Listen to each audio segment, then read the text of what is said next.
All right, all right. I think we're good to go ahead and start here. Hello, everybody. Welcome to the stream. I'm not a professor, but you can call me Nap. And welcome on in. Hope everybody's having a good Sunday. Hope everybody's had a great weekend. It hasn't been too long since you last saw me. It's literally been like less than 24 hours since we streamed last night, playing some Stardew Valley. Hey, Toki! Good to see you. Welcome on in. Hope you're having a great evening. But yeah, last night we were playing some Stardew Valley and just chilling and yapping about all kinds of stuff. It was actually a really nice stream. I really enjoyed it. We had a really good time. And I was able to get my Stardew Valley fix that I've been having lately every time I put down the game and everything. Yeah, so it hasn't really been that long. Has not been that long at all. And what's crazy is that there's only going to be a few more of these genealogy streams left. Because we have only about 3, I think. I think we only have like 3 more left. Yeah, 3 more people, officially. After today. Only 3 more people. Which is crazy. We're coming up on almost 3 months of this project. Of trying to find everybody in this photo. Oh,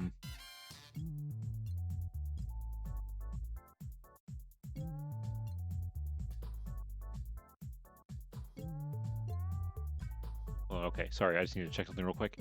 But yeah, also, I wasn't able to do it this weekend because I got busy, but one of my plans is for the next stream for Wednesday is that I should change my audio settings so that now, when the VODs are done, there should be no, like, I'm basically separating my audio so I can have music play and everything and not be in the VODs. That's what I'm hoping. I think I'll be able to get that figured out. Hopefully, I did some research into it today. Also, Flora has been very helpful with sending me some information on that. And I think I should have everything set up by Wednesday to get that all good to go. But the reason why I wasn't able to do that was because I was working on something else this weekend. And that was a new YouTube short. I made one of our YouTube shorts, which actually I'm going to go ahead and copy the link for that and share it in the chat here and make a pinned message for it. But yeah, I made a new YouTube short on some of the people that we've been researching from this photo, on 2 of them specifically. So let me go ahead, hold on.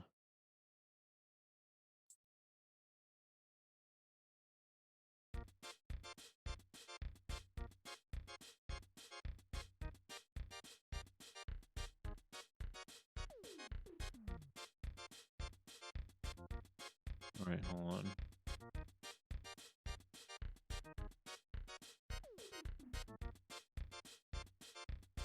Let me get this good to go.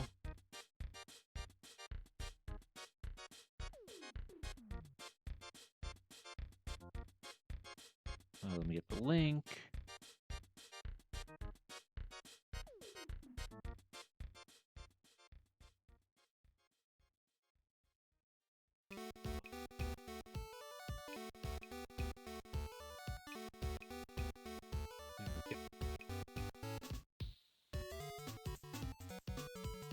Alright, there we go. So let me go ahead and pin that.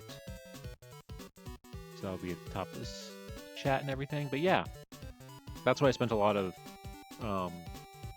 my time doing this weekend, was kind of getting that ready and set up, making that. And my plan is to once we finish officially researching this photo, I do plan on uploading those shorts at a bit more of a faster rate. It's kind of been very sporadic with them, recently, but I kind of want to be a little bit more consistent. After we get all this, information about all the people, like everybody who's in the photo, I really do want to, I do really want to like upload a more make a more consistent upload schedule with these shorts. But yeah,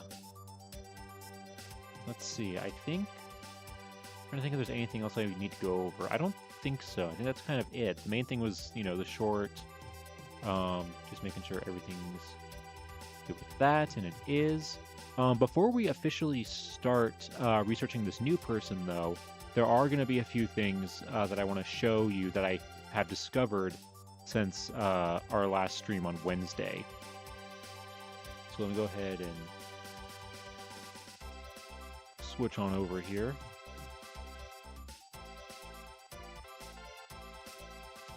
All right. So here we are. Let's see. Oh, hello, Rice. Good to see you. Welcome on in. Hope you're having a great evening tonight. Welcome, welcome. So yeah, we were just about to start here. I do want to first go over, though, some of the people, or some of the things that I found off stream about the person we researched last week.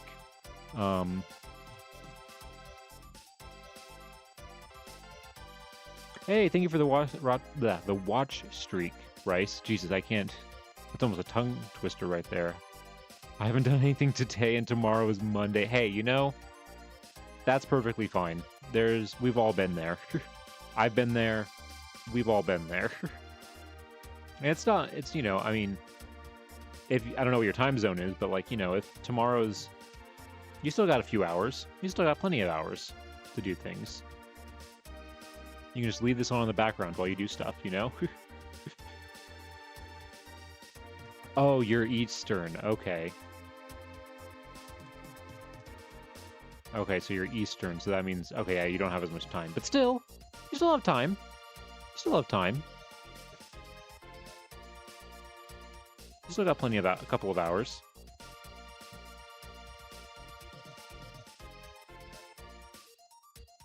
All right, but so let's talk a little bit about what we did on our last stream on Wednesday. So last stream it was a big one. We researched Eleanor Metcalf, who, if you didn't know, if you don't remember, just a little bit of a reminder, she is the birthday girl in this photo. Number 21 there. She is the birthday girl. Yes, on the last episode of NapZ, yes, we researched number 21 in this photo. Eleanor Metcalf, who, like I said, is the birthday girl. It's her birthday is the reason why all these people are together in the first place. And we found some interesting stuff on her. We discovered that, unfortunately, her husband passed away only about 10 years into their marriage. But when he passed away, she took over his coal distributing business that he started. And at first, when I saw that, I didn't know like how involved she was, if she just owned it and then let other people run it or something like that. But I made a discovery that shows that wasn't the case. So, if you weren't here last time, what happened was, how I search, when we search newspapers, I do 10-year like spans for the most part. Like each decade, I look for newspapers. Well, in the 1930 to 1940 span, when we looked up Eleanor's name, there were 180 results. And at the time, I was like, okay, I can't research all this right now. I'm gonna have to do some of this off stream. I can't look at all these. Well, I found out the reason why there were 181, and that is because probably about at least half of them were advertisements for her coal yard. Look at that. And with prices. Prices of how much different type of coal she was selling and how much she was selling it for. And what's crazy is that it's her, like, her name on the business, which, you know, for the 1920s and 1930s and 40s, that's actually really, really cool and really impressive to have, like, a woman business owner during this time. And on top of that, she also bought another. We found another newspaper article that we did see on stream where she bought another business that was like an ice truck business where like people would like transport ice to houses and stuff like that. Which again is like shows how popular or how good of a businesswoman she was, that she was able to get her coal business through the Great Depression and through World War II. I think we found a newspaper article that said that she sold it in 1947, I think. So yeah, like, that was crazy. So this is really awesome to find. I wish, again, we would have found this on stream, but, you know, sometimes that happens. Nut. Yeah, I don't know what nut coal is. Stove makes sense. I don't know what the other ones, pea, buck.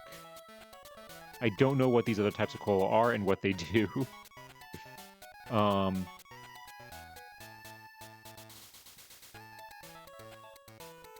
then the other thing that we found, also related to this business, is that it says right here, Miss Jerry Ball has been in charge of Dunn's coal office during the illness of the proprietor, Miss Eleanor Dunn.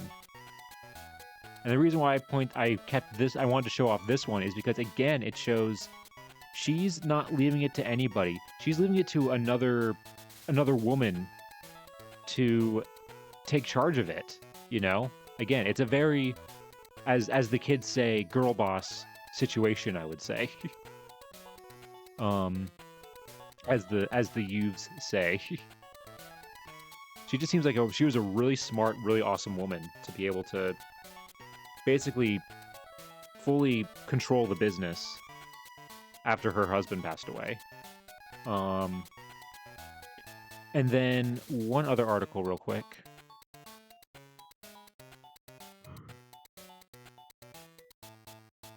So, this is just a short one, but it's a crazy one. Miss Eleanor M. Dunn, Mrs. Stanley DeWitt, Mrs. Margaret Morris, and Mrs. A.M. Shoemaker escaped injury on Monday when their car was struck by a drunk... God, dang it, I can't read tonight. Wow. Whew. This isn't good. We're only just starting and I still can't read. Was struck by a car driven by an alleged drunken driver. Mrs. DeWitt was driving and managed to bring her car under control before any serious damage was done. They were returning from the funeral of C. Roscoe Lee at Kingston. So yeah, so she was basically in a drunk driving accident. And thankfully it seems like none of them were injured, which is great. Which is great to see.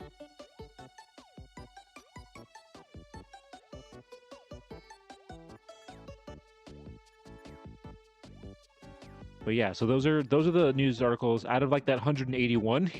These are the 3 that I felt like were the most important that deserved being shown, because a lot of them, like I said, were just a repeat of this advertisement, and then things like, oh, went to Wilkes-Barre to go shopping, you know, stuff like that. But let's talk a little bit about who we're going to research today.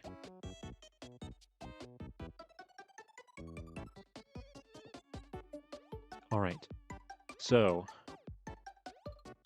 today, we are going to be researching a woman by the name of Pearl Dietrich. And like everybody else in the remaining of this list, we've already researched her sister,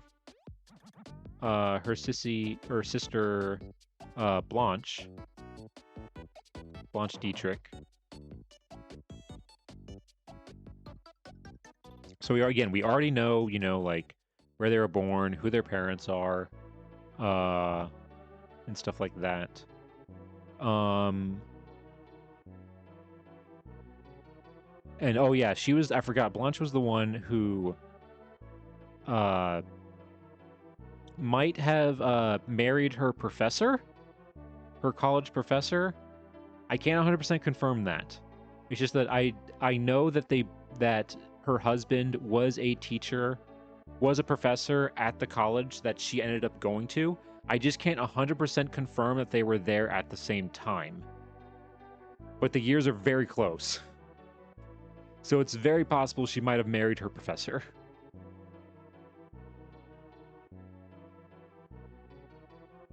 But we also have here her sister. And I forget if Pearl, I think Pearl is her younger sister, if I remember correctly.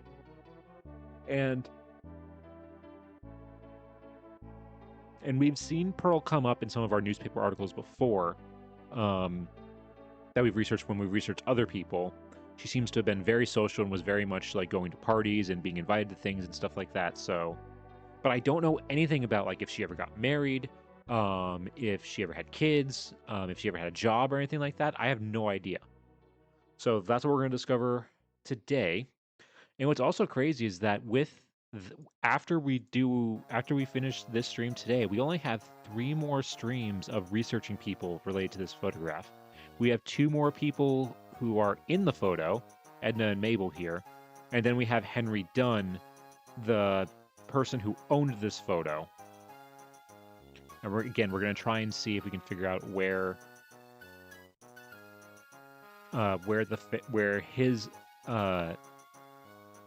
his family comes in, and how this photo might have ended up in California.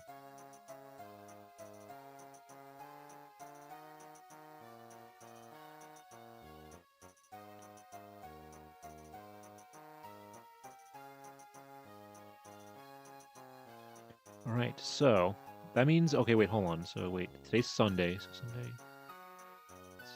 Sunday, Wednesday. Okay, so not this Wednesday, but next Wednesday will be about roughly our last research stream. If everything goes according to plan as of right now, that should be our last research stream for this project, which is crazy to think about, that we're almost done. It doesn't almost feel real that we're almost done at this point. But without further ado, let's go ahead and look up Pearl here.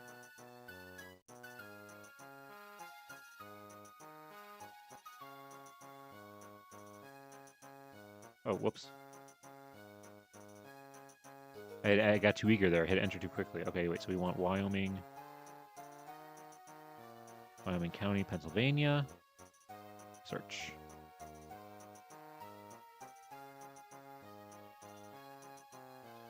Okay, it looks like we got somebody here.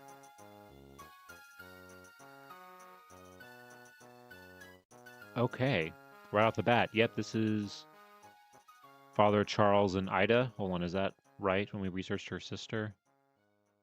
Yep, Charles and Ida. Yep, that's them. There we go, right off the bat. We found her.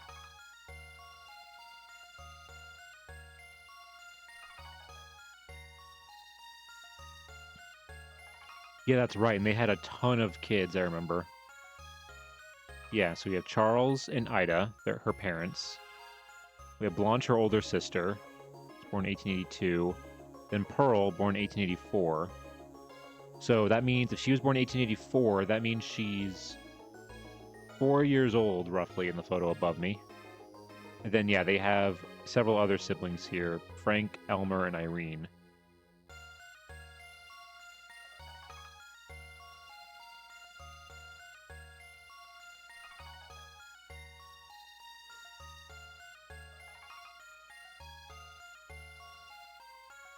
So, yeah, and then if I remember... Oh, that's right, he owned a marble yard. That's right, like a marble quarry.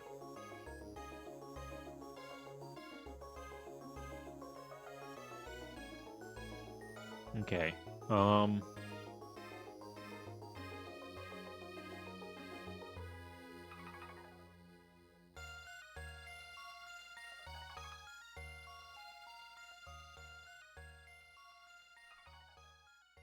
Okay. So yeah, so a lot of this we kind of already knew because when we researched Blanche. Now let's... oh wait, hold on. Okay. Now let's see what other census records here we have. So it looks like she does marry. So yeah, so she marries a man with the surname Bright.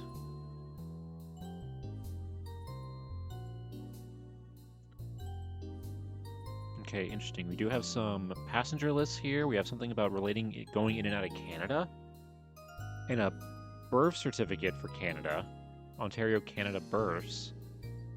So it seems like she moved to Canada maybe at one point? Let's see what this census record. So this is when she's 26. She's already married at this point. Oh, wait, no, she's not. No, she's not married yet. Sorry. Yeah, 26.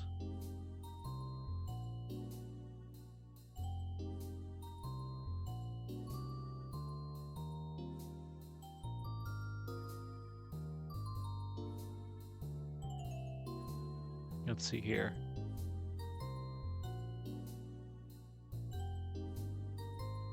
And is she working? Oh wait, is that actually Pearl? Because sometimes this thing doesn't line up right. Oh no, that is actually Pearl. Okay.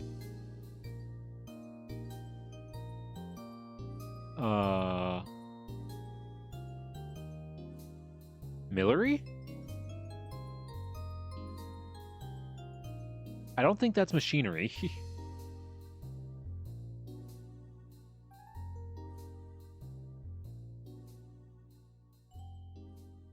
Well, it says own store. Okay, cutter, granite and marble. Salesman, granite and marble. Okay, so they're still working in, like, stone business. I mean, the automatic transcription thing says machinery, but that doesn't look like machinery. Is it Millery? I think it might be Millery. Hold on.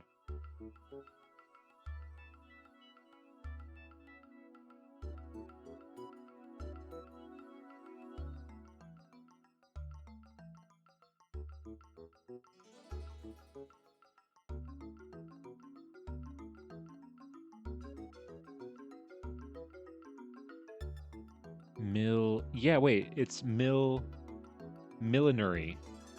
I think that's what it is. It's a hat store.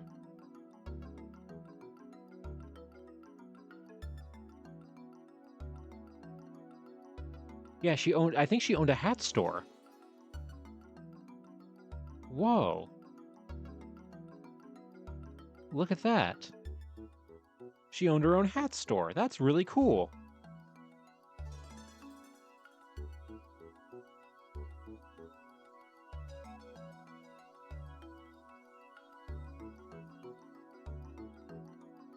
That is really cool. Hello there.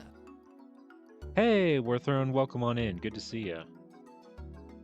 We're just researching Pearl here and discovered that she owned her own hat store in 1910.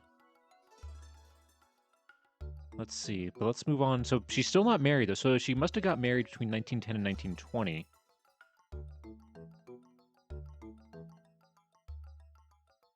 Because yeah, okay. So she had to have gotten married in between. So yeah, here she is right here, Pearl.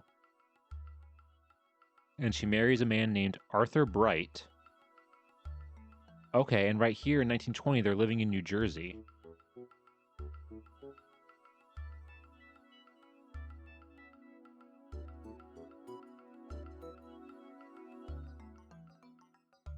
In Passaic, New Jersey. Let's see, what does Arthur do?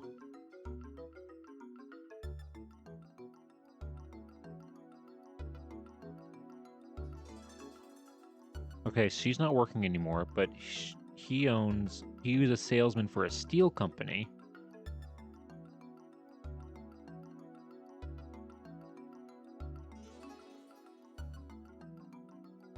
Yeah.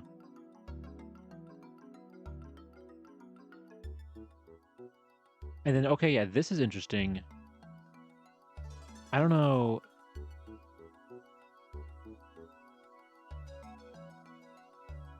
I don't know why her son, Robert, they had to have lived in Canada for a little bit because their son was born in Canada. But neither Arthur nor Pearl are Canadian. Because at first I thought, okay, maybe Arthur was from Canada, but apparently he's not. They're all from Pennsylvania, so they were doing something in Canada. Oh, and look, they named their other kid Arthur Jr. So we have this Arthur and Arthur Jr.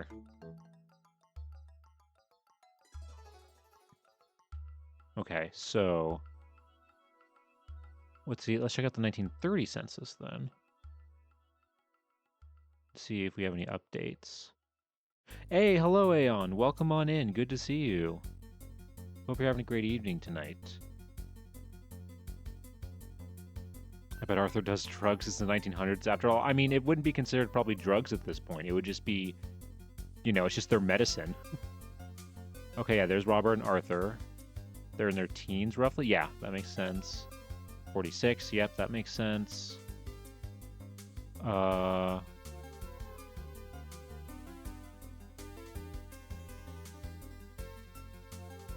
I'm really curious to see if we can figure out why he was born in Canada. Sales manager, stocks and bond. Oh, oh god, he's a finance bro.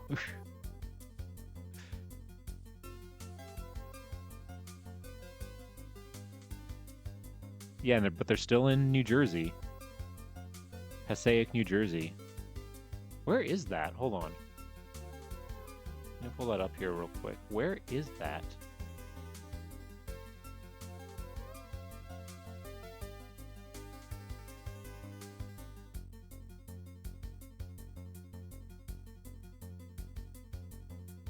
Okay, it's not...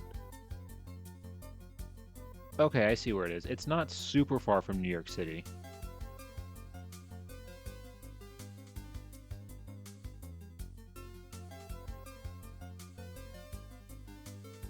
Yeah, so this is Passaic right here.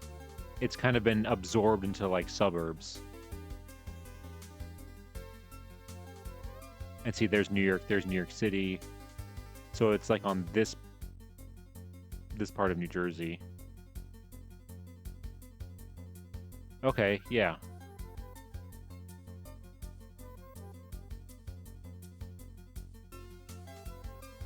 Brighton Asylum? Is that like an actual asylum, or is it like a... Oh, it's a haunted house. Okay, that makes more sense. I thought it was like an actual asylum.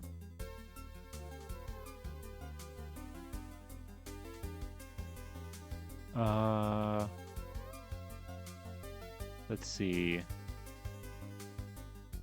Okay, so that's 30. Let's see what 40 says.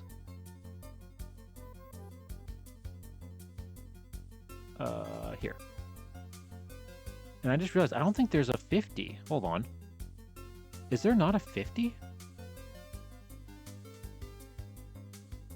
Yeah, there isn't a 50. Hey, Binka, good to see you. Welcome on in. Hope you're having a great evening tonight. We are not too deep into, we're researching Pearl, you see above me, Pearl Dietrich. We have discovered that in 1910, she owned her own hat store, which is really cool. Then sometime between 1910 and 1920, she marries a man named Arthur Bright. They had 2 kids, Robert and Arthur Jr. He worked both, he apparently worked for a salesman for a steel company, and according to the 1930 census, he also transitioned into stocks and bond. So he's a finance bro. Also, their son Robert was, for some reason, born in Canada. They're an American citizen, but they were for some reason born in Canada. I don't know what that means or how that fits into it, but we're going to find out. Hey, Onion, good to see you. Which number person was this? This is number 22. This is number 22.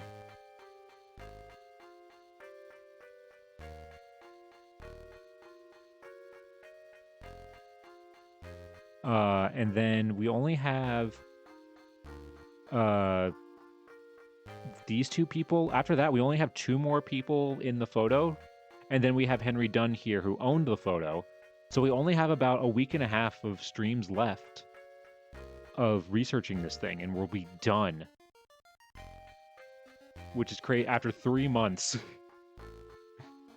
3 months of dedicated streams to this one photo. We'll be done. Finance bros selling 1920s NFTs. I mean, yeah, basically. You said American citizen born in Canada. Which year were they born? They were born, I think... hold on. It would be in... Are they in this one? Yes, they were born roughly 1916? 1915, 1916, somewhere around there. It looks like. What's going to happen to the photo? I'm going to keep it. I mean, as of right now, I'm going to keep it, unless I can... I'm going to keep it for now, unless I can find a descendant that wants it. Yeah, the parents are American. The parents are American, but they... So that's why I'm trying to figure out why he was born in Canada. And neither of his parents are Canadian. Unless he was adopted.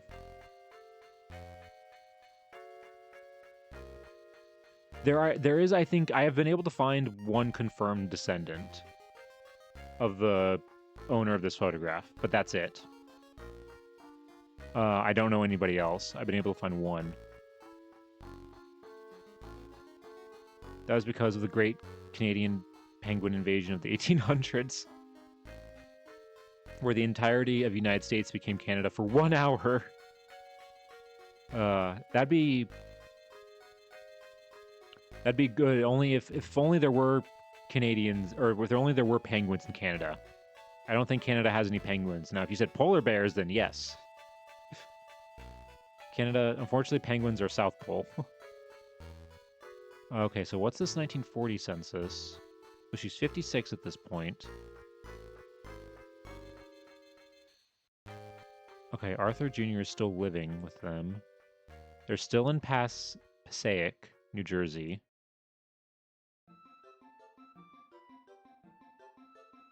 Office manager?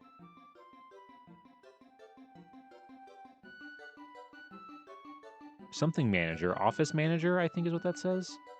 Rubber company. So, dang, he was all over the place. He was going from job to job to job. 341, what is that street? Brook Street? Okay. Wait, what were the other house numbers? Were they... Yeah, 341. Okay, so they lived in the same place roughly for the same amount of time. Okay, that's all of the census records that we have for her. We don't have a 1950 census, which means that she might not have...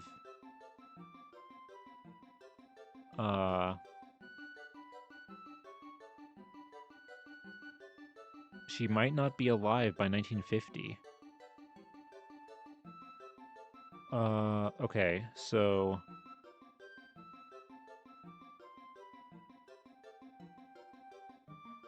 We do have, other than the newspapers, we do have,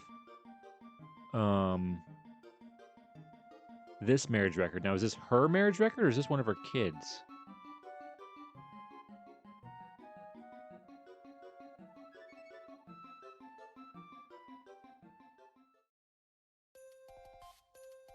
Robert Dietrich Bright. Oh, this is their son.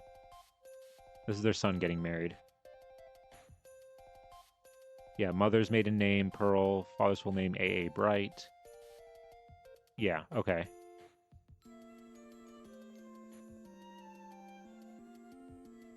This is their son's marriage certificate, not her marriage certificate. I am thinking about sending them, not necessarily maybe them an email, but somebody else who I know, who I've found, who would be interested in this photo. I do have... I have some contacts that I can make that I've found that I plan on contacting once we finish researching everybody with this thing. Okay, I want to figure out... So that marriage record wasn't anything.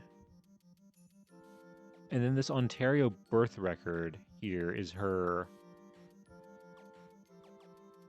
This is her son. But why was he born in Canada? To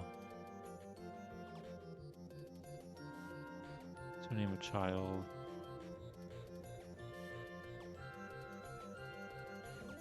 Oh, wait, where is... Hey, Pirate, good to see you. Welcome on in. Hope you're having a great evening tonight.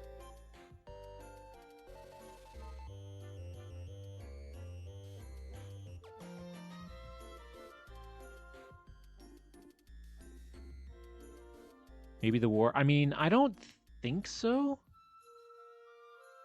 Well, I mean, this is before the U.S. got involved. So I don't know. I mean, we'll see. We'll hopefully figure it out. Okay, hold on. So Robert Dietrich Bright, July 25th, 1915. Hunter and Victoria Avenue. Male. Hold on, wait. Parents married, yes. When and where married. Okay, so this also says when his parents were married. May 15th, 1914. Okay, so that's when they got married. Name of father, address, efficiency engineer. And then there's Pearl right there. Could be a holiday baby. As in born on vacation, like an early... Maybe. I mean, I think we'll see.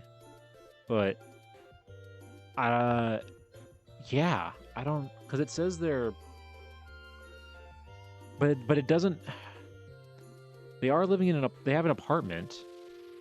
Asquith Apartments. Hunter and Victoria Avenue. County of Wentworth. Division of Hamilton. Where's Hamilton, Canada?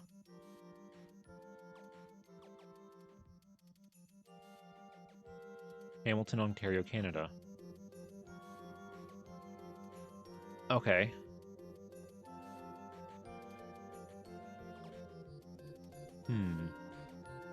Yeah, I don't know. I mean, maybe I think when we look at newspapers, you might be able to figure that out. But as of right now, it's kind of hard to say exactly. I have some contacts. You just know bro is a big shot in the Heritage Museum lobby. When you hear this, don't mess with him. Puppet strings being moved in the Smithsonian as we speak. I mean, hey, why do you think Maybe I wasn't joking when I did that April Fool's stream. Who knows?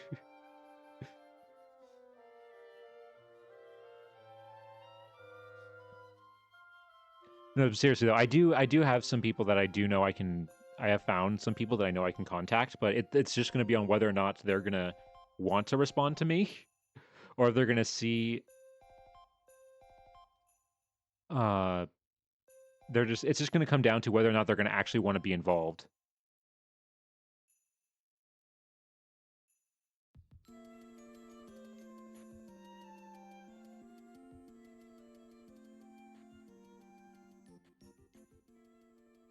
Okay, so... And the person I'm contacting, they're actually not an older person. They actually are younger. So I think it should be okay. Okay, what's the city directory here?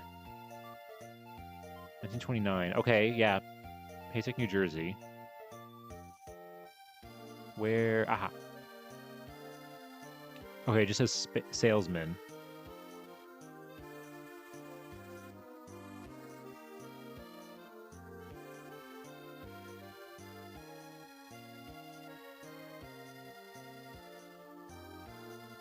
Yeah, 241 Brook Avenue. Okay.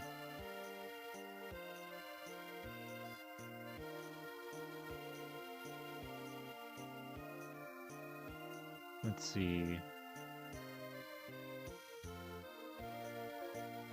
Why is there a new job every time you open a new document? I mean, well, salesman here could be referring to... let's see, when is this from? 1929. So in 1930, was he a salesman? Okay, a sales manager for stocks and bonds. Here he was a salesman, I think. Yeah, salesman for steel. So technically it's not wrong. It could be referring to one of those.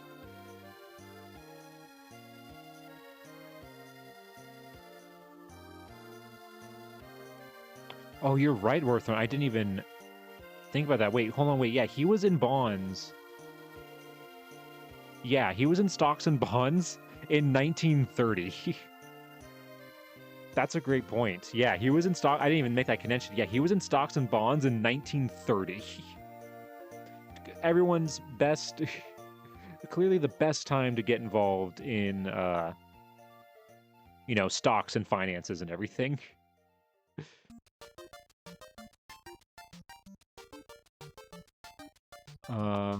Let's see. Okay.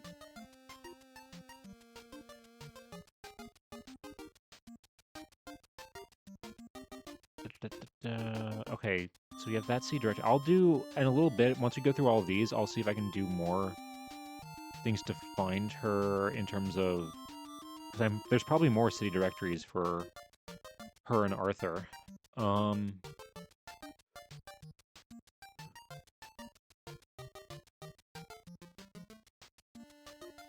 Let's see. Okay, yeah, here we go. Oh yeah, here he is. This is him. Arthur Aaron Bright. Born April 12, 1887, in Lebanon, Pennsylvania. Pearl Dietrich married them on May 15, 1914 at Tacanic. Daughter of Charles Dietrich. She was born on January 27th, 1884. And... oh, whoa, wait. And died on April 8th, 1940. Whoa, wait. Okay, so hold on. When was this census taken?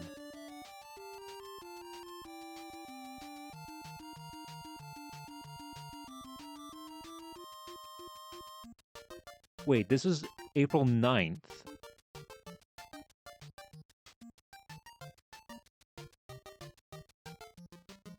Right? Yeah, April 9th. Hold on, wait. April 9th, and she apparently died... what day again? April 8th? So wait, did she...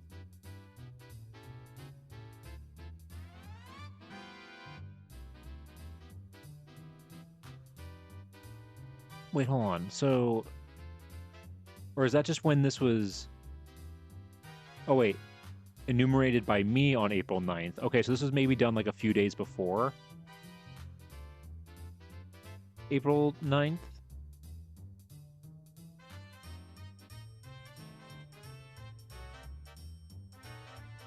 Yeah, this says April 6th. This is the previous page. This page...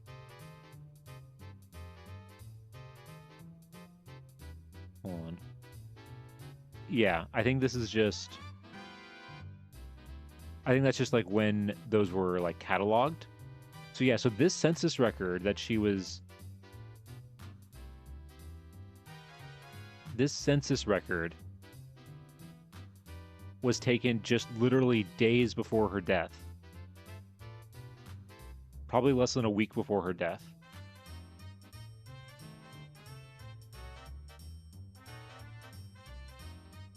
And then, okay, so she passed away on April 8th, 1940.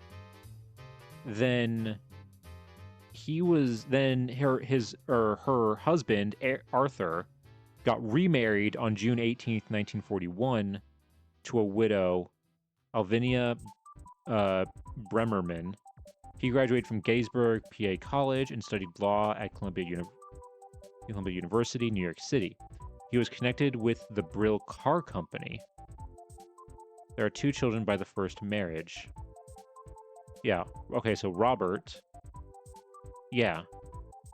Hamilton, Ontario, Canada. Yeah, so he was born in Ontario, Canada. And then Arthur. And then Arthur was born in New Jersey.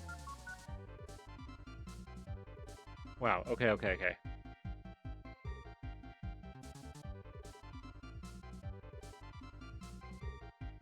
Something that I did also notice is that in this list of uh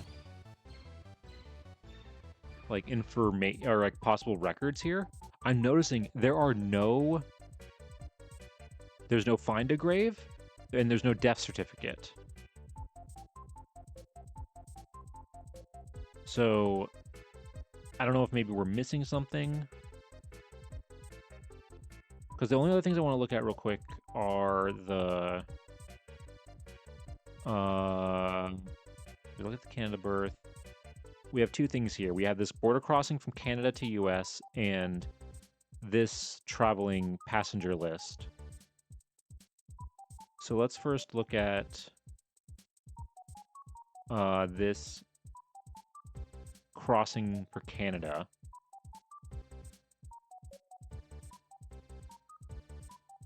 Yeah, Robert Bright, accompanied by Pearl, U.S. citizen, Buffalo, New York, 1/26, 1918.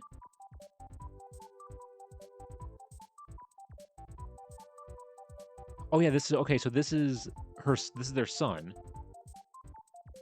Place of birth, yeah, Hamilton, Ontario. Age 2 years, 6 months.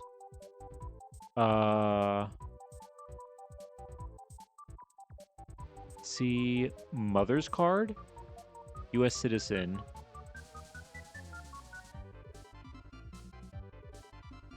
Okay, wait, hold on.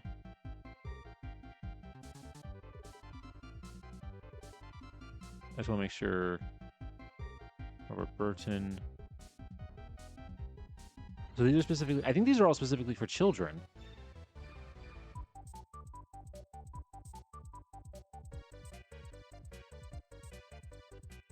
Yeah.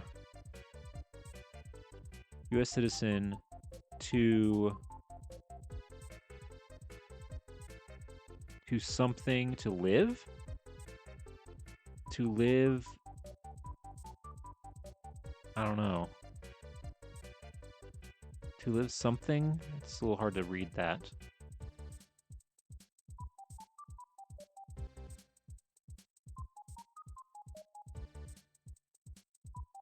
Okay, so this is them getting their son back into the U.S.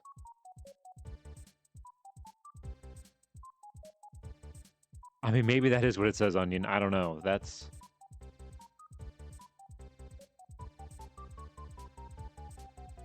Okay, hold on. This one... Oh, wow, this paper has been seen better days. May 18th, 1920. Sailing from Yokohama, Japan? What were they doing in Japan? Hold on. Okay, wait. Arthur Bright.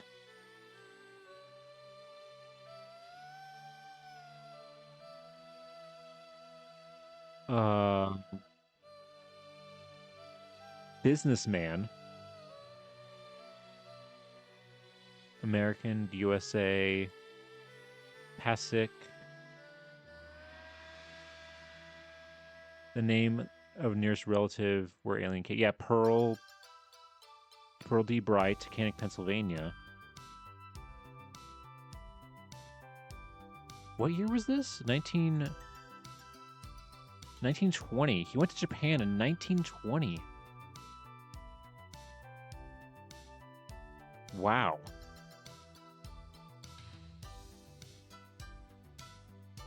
He had to have been gone for months.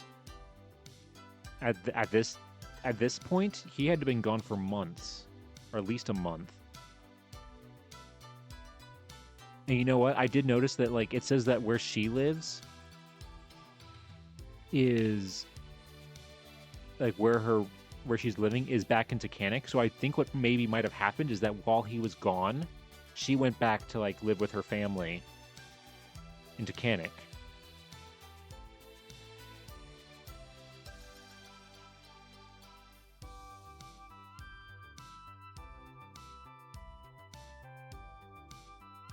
Why do these people live such romantic lives? Romantic in the ironic sense. Does it just seem that way because it's old?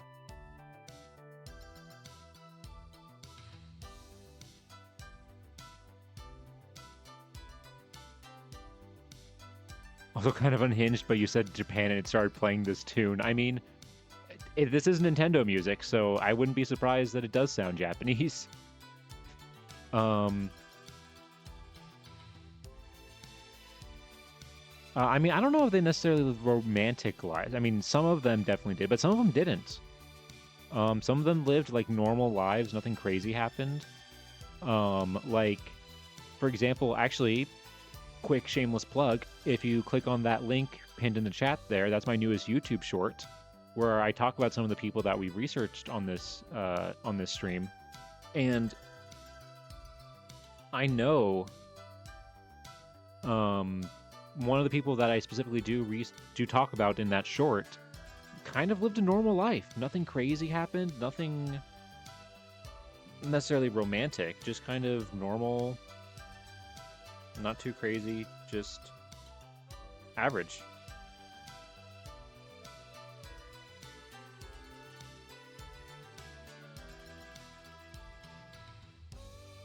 So I think it is kind of a little bit, we are looking at through a lens of like, yes, it's old. It does kind of add a little bit to it, but I don't think it adds too much. Okay, then, so that's what that is. So that's actually him traveling to Japan for business. Okay, that's all the things that are listed here. I want to go back here real quick. We do have a thing here. Yeah, Charles and Ida. Do we have a gallery?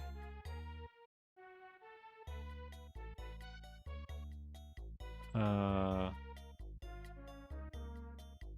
these are just newspaper articles. Nothing, not an actual physical photo. Arthur, though, has a photo. Look at that. That's Arthur.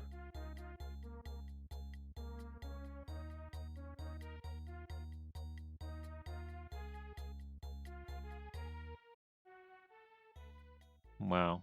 Oh my god, and look at this. So we see here, okay, yeah, she did die in 1940. But then look at this. His second wife, Alvina, lived to be 100 years old and lived exactly from 1900 to 2000. That is nuts.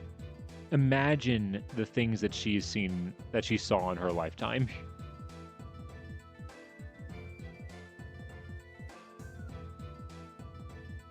If someone said they've been to Japan now, I wouldn't think about it. If someone from like the Civil War period said they went to Japan, I'd be like, what?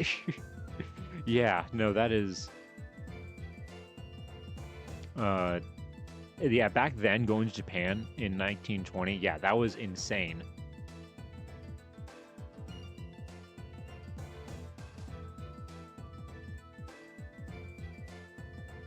Okay, but if we go back to Pearl here real quick.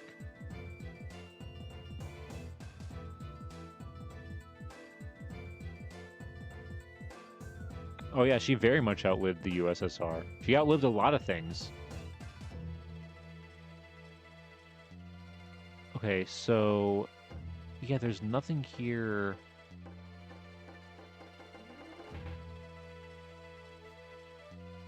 So the adoption of the tractor to the man on the moon. Yeah, I mean, well, kind of in that same vein, Onion. One of the... yeah, exact. You just beat me to it. The development of flight. She was alive for the Wright brothers' first flight, and then also lived to see the moon. That is like, to me, that is the craziest like span of time anybody could have lived. Like, it really is like crazy to think that there were people who were alive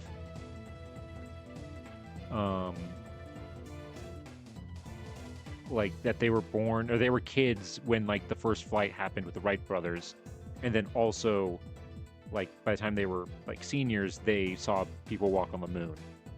God, that is crazy. That is such a crazy like just thing to think about in terms of just the escalation of technology. Yeah, I saw penicillin, saw smallpox taken care of, saw computers being made. Yeah, she saw all of those things. She saw so much in just that in her lifetime. But what is interesting here, though, is that we don't have a death certificate, and we don't have a...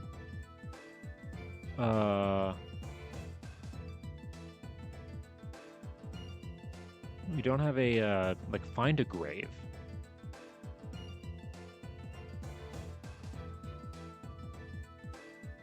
Oh, she saw so many wars, not just in the Middle East. She saw several wars everywhere. Okay, hold on. So let's add the search. Now that we know...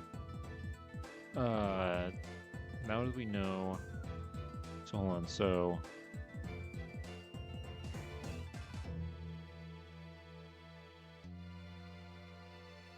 Now that we know when she was born and where she was born, we also know that she married.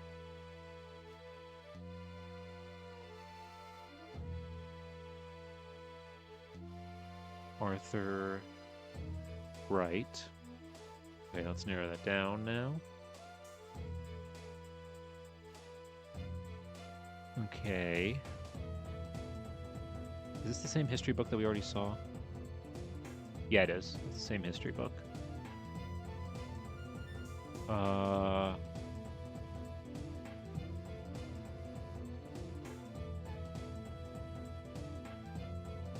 Okay, these are like obituaries. Private member photos. Okay, yeah, so that means I can't see them.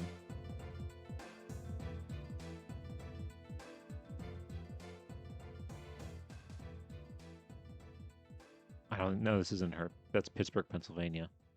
To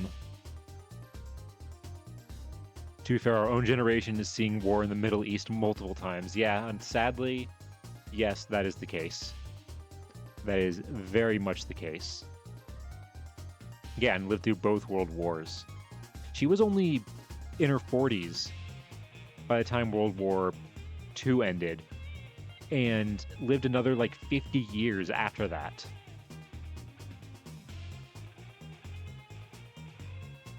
Yeah, tons of presidents, too.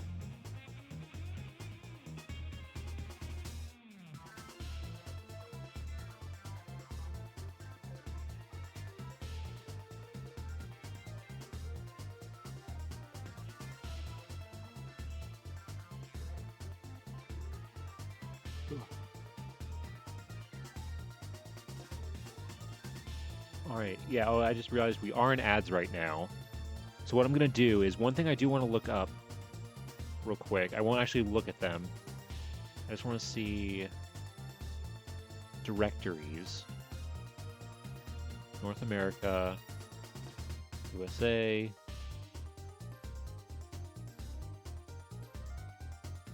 I don't think... Actually, wait, hold on, no. Let's change it real quick to Arthur.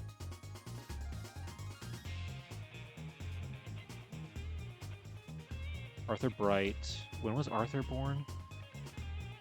1887.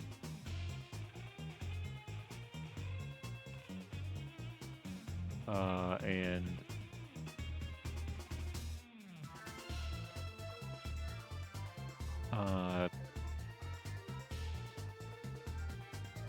to say, there it is. I spelled it wrong.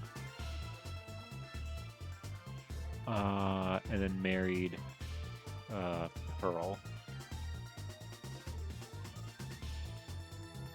Okay, search again. Okay, we got a lot here. I want specifically to look at New Jersey, because Bright is a very, very common name. Oh, wait, hold on. Here are some possible things.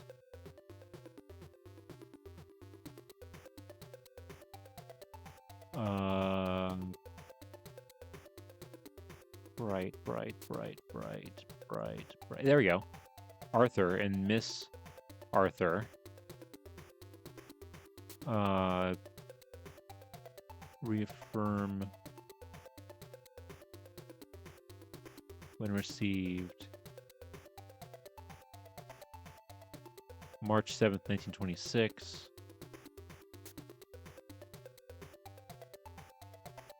Okay, yeah, these are church records, nothing Okay, yeah, April 8th, 1940. That is her death. Right there. Oh my god, I got... Dang it, I just realized. I said we weren't going to look at anything while we were in ads, and then I forgot. I got so invested, I forgot I wasn't going to look at anything. Whoops. Sorry. Sorry to the people who had ads. I apologize.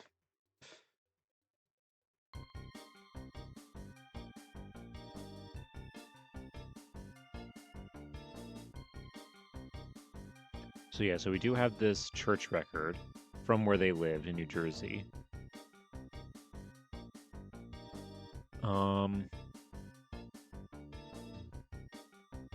And again, let's look at specifically this one.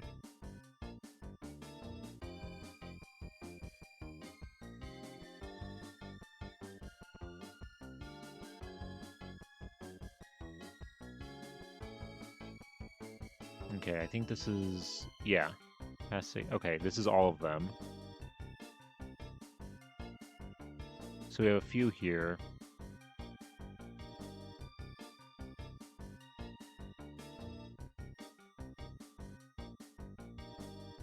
(1929, 1937, 1930, 1926, 32, 26, 26.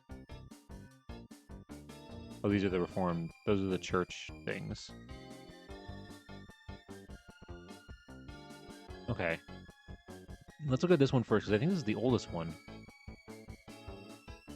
1919.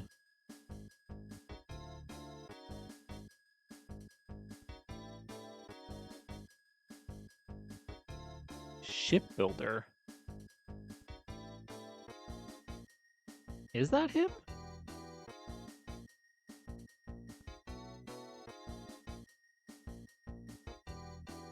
(1919). I don't... That might not be him, because it says here he was a steel salesman.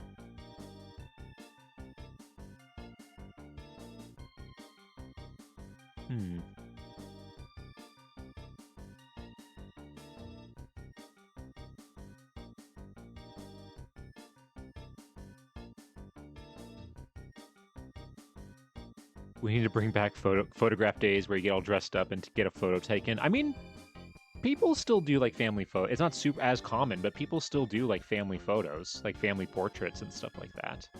I think it's just not as common, and it's like not the black and white old photos that we have, you know, here. You'd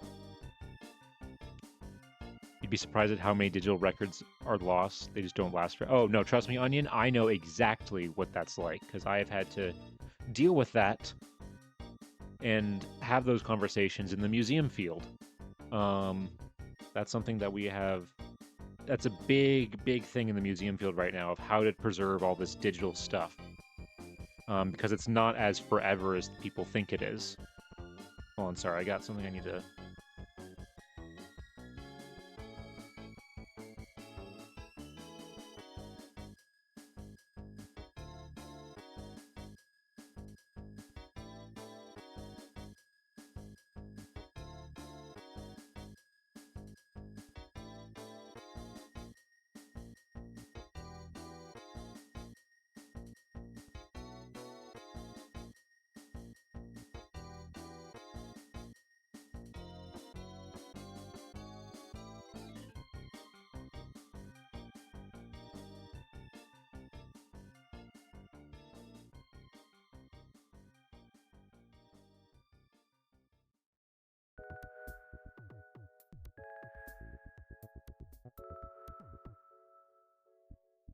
Okay.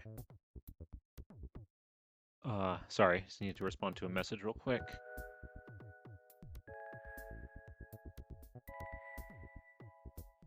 Is it not a good idea to just transfer it to analog, even though it's costly and intensive? I mean, the problem with digital is just the sheer volume of stuff. That transferring a lot of it into analog is at times not possible. Most museums are kind of in the position that like they focus on because the other problem with transferring to analog, and this is the big problem that museums are worried about is that because technology is changing so much and so fast that they don't want to put all their eggs in one basket and transfer everything for this new analog type, only for it to become outdated. Because what was, for just as an example, in the 80s and 90s, it was huge.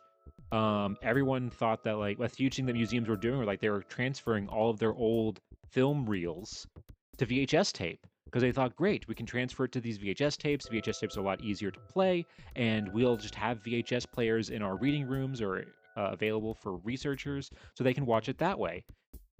But so they spent all of this money and time transferring, all of these, film reels to these, VHS tapes, and now all of that is obsolete. Like, most places don't even have VHS players anymore. So it's like, and then the same thing happened with CDs and DVDs, and that most computers nowadays don't have them.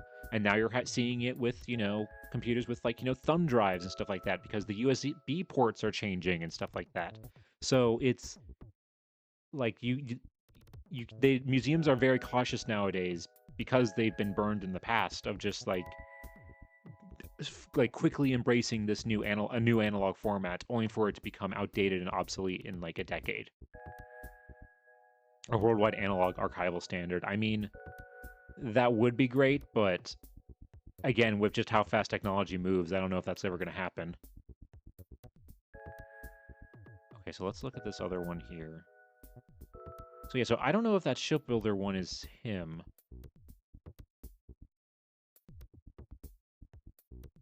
What? Foreign representative? 341, bro. That is him. That's the right address. This is from 1925. Okay, how many jobs did this guy have?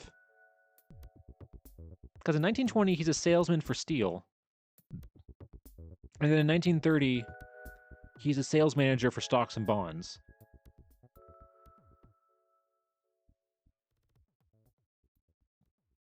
And then apparently in between that, in 1925, he's a foreign representative.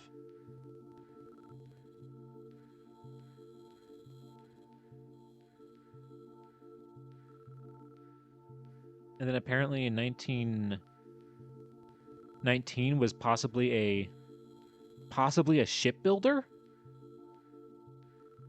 Hold on, wait, 75 Amsterdam Avenue. Where were they living in 1920?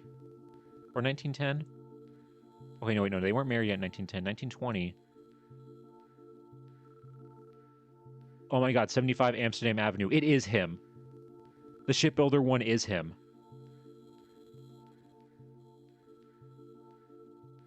This guy is just Homer Simpson. Next, he'll be listed as an astronaut. I mean, yeah. He is... I mean, unless shipbuilder, maybe he was selling steel for a shipbuilding company? Maybe that's the connection? I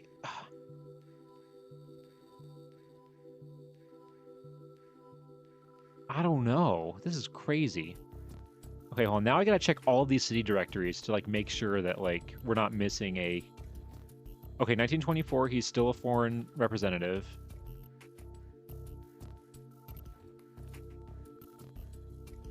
Which I don't even know exactly what that means.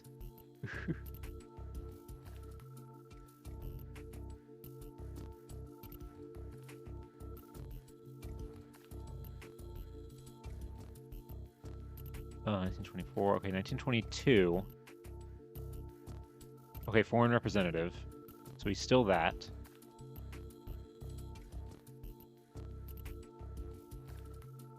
$1920. Foreign representative. Okay.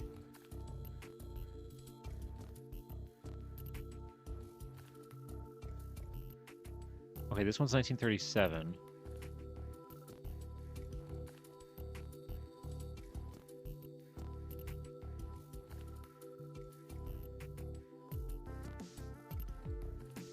Traffic man.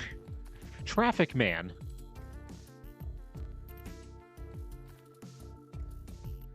He's a... Because wait, what was he in 1940? Because 1930 was in stocks and bonds. Yeah, 1940 he's a manager for a rubber company.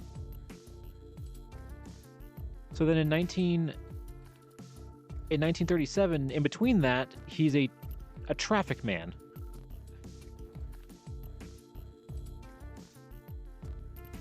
This guy really did do everything. Well, okay, these are those records. These are the church records. Okay, then we have 1927. Okay, this just says salesman for 1927 because in so that could be, and that could mean anything.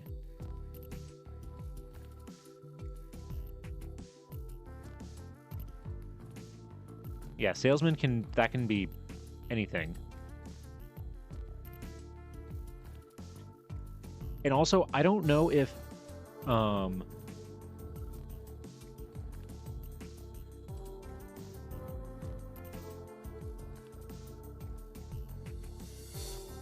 because it says NY right here, so I don't know if that means he works in New York City or New York, even though he lives in New Jersey. Okay, now he's a clerk.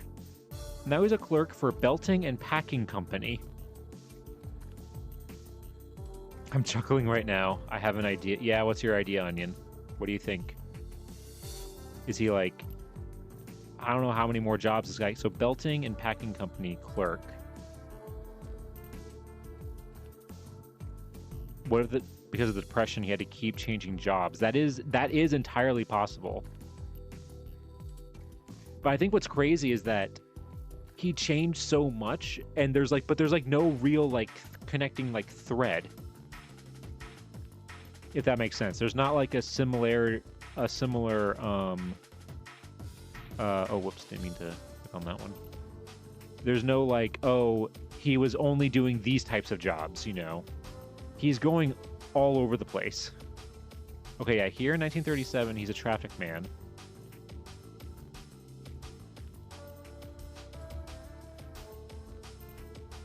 Yeah, traffic man.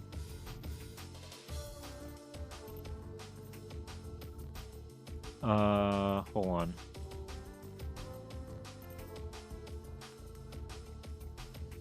Okay, this one again just says salesman.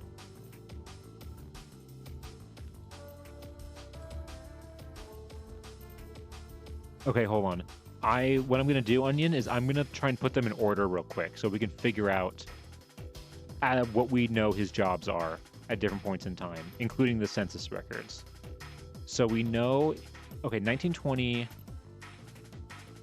he is a salesman for a steel company. That's 1937. Okay, this is 1919. Okay, he was a shipbuilder.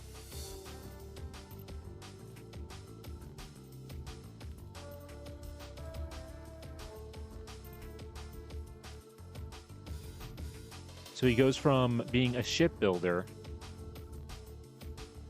to a steel salesman from 1919 to 1920. This is still pre-Depression. This is pre-Great Depression. We have this one. This one's 1927. So let's put that...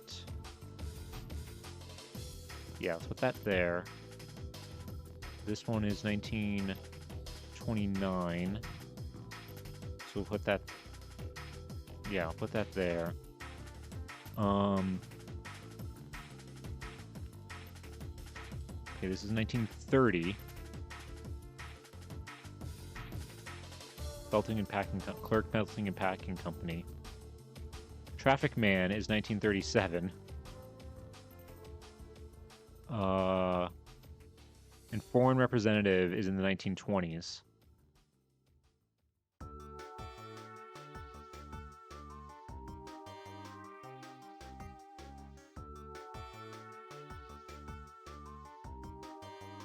I think that's all of them.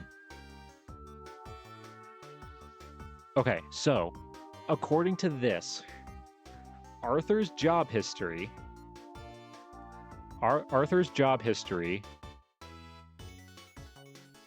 The earliest known job that we have for him in 1919 was shipbuilder. Then in 1920, he's working as a salesman for a steel company. It is possible that the steel company he works for does work specifically with ships. So maybe that could be where the confusion is. But then, after 1920, for several years, he is a foreign representative. For where? I don't know. Then by 1927, he's a salesman again. Then in 1929, 1929, he's still a salesman. We don't know where exactly. In 1930, this says that he is a clerk for a belting and packing company. 1930 census says that he is a sales manager for a stocks and bond company. And then in the late 1930, he's a traffic man. And then by 1940, he is some sort of like office manager, I think is what that is, at a rubber company.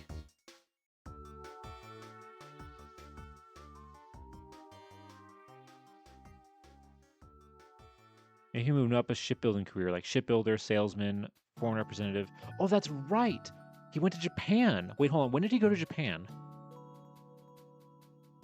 When was that? Okay, that was 1920 when he went to Japan. In 1920, depending on when exactly he went to Japan and when the census was taken, he could have been working for the steel company. Or the shipbuilding and steel company. Because this was taken in... When was the census taken? January of 1920. So this is before... This census record was taken before he went to Japan.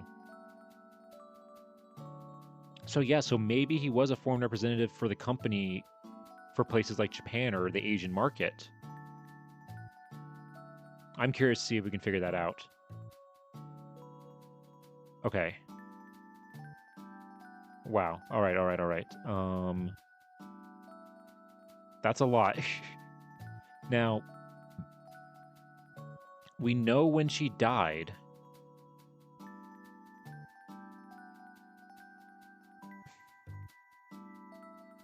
Yeah, when the Depression hit, he becomes a clerk and then becomes a traffic man. Yeah, something like that maybe happens. I think we're slowly figuring it out. Okay, hold on.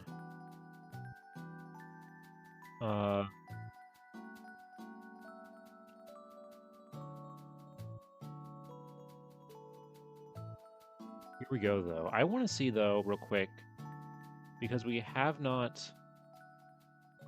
found anything for her, which is interesting. And we haven't had to do this in a long time, to do a direct search on Find a Grave to find something, because most of the time it's already listed on Ancestry. So the fact that we don't have a grave for her, but we have a grave for her sister. Hold on. Do we have a grave for her sister?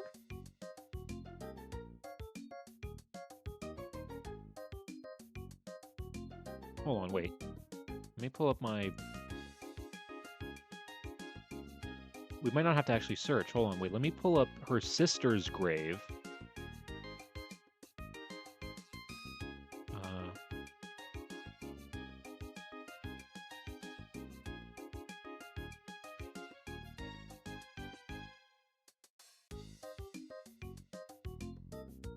Okay, here we go. Here's her sister. Siblings. Pearl. Okay, wait. Yeah, here's Pearl.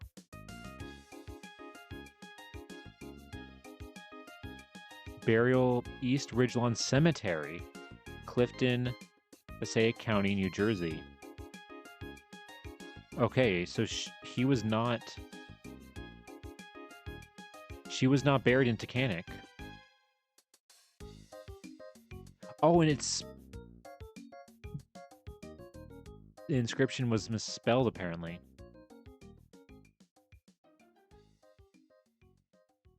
Pearl Ray Dietrich was the daughter of Ida Rhodes and Charles Dietrich. She was a graduate of Taconic High School and Drexel Institute in Philadelphia, Pennsylvania.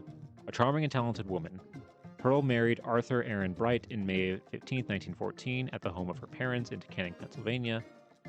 To this union, two sons were born: Robert Dietrich Bright, 1915-2002, and Arthur Aaron Bright Jr., 1918 to 1953.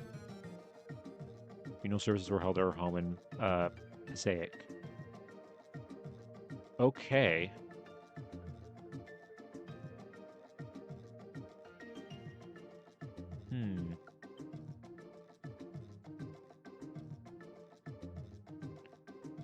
This is interesting.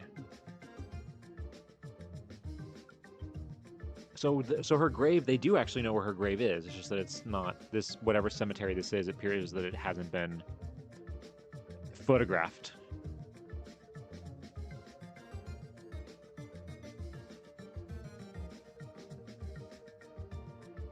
Yeah, crazy that she was... Hold on, wait. If we look at Arthur's, what does Arthur's look like? Oh, no, wait, there it is. Okay.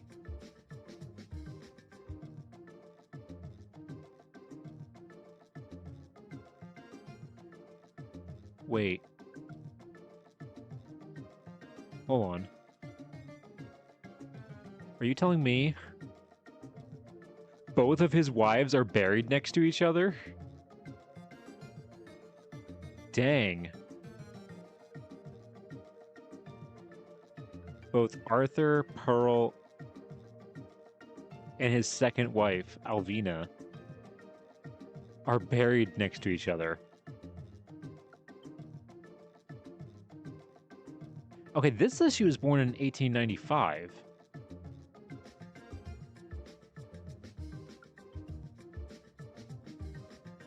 So she was actually 105 years old. So she's actually older, possibly, than what we thought.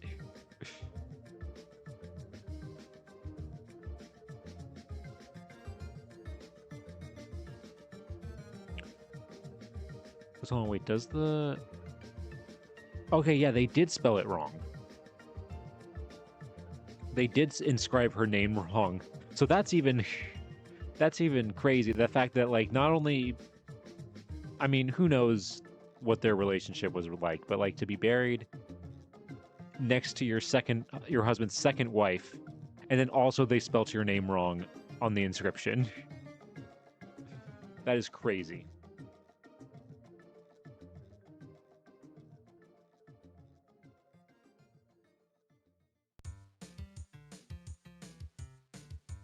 You know, back then I hear about how women would want their friends to marry their husbands. Yeah, I'm not sure if that was an actual thing, or if that was just a thing people said, like, in movies or like pop culture for the time, or if that's actually how people felt. Okay, so good news is we did find her grave.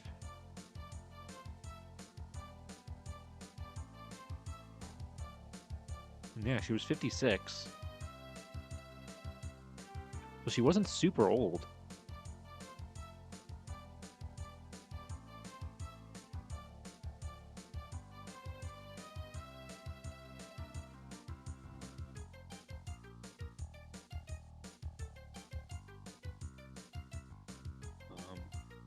Hold on.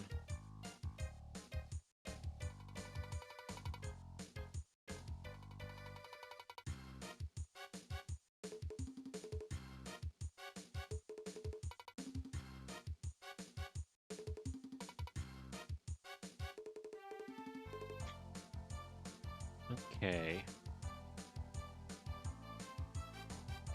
That is true. Yeah, the second wife was a widow. The second wife was a widow as well, so maybe there is something there to that. Who knows?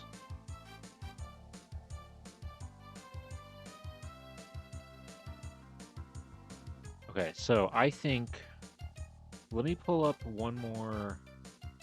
Because there have been a wide variety of things. I'm going to pull up Family Search real quick. And sign into that.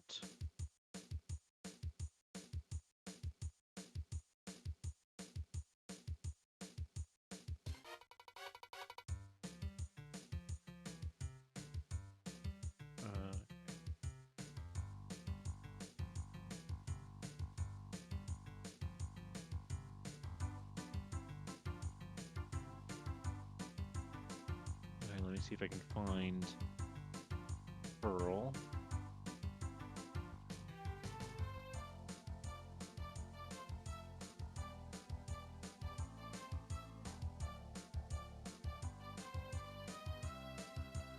Okay.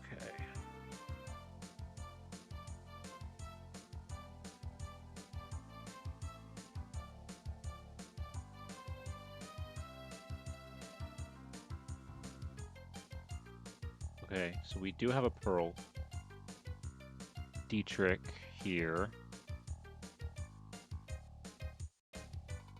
And yeah, this is her, married to Aaron, 2 kids.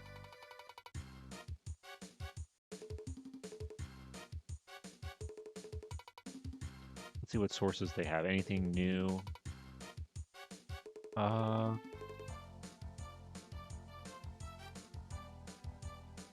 yeah, that is the marriage certificate that we already saw for her son. 1940 census, and then yeah, find a grave.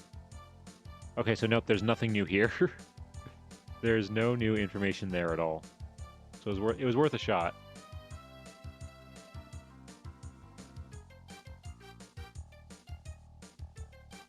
Okay.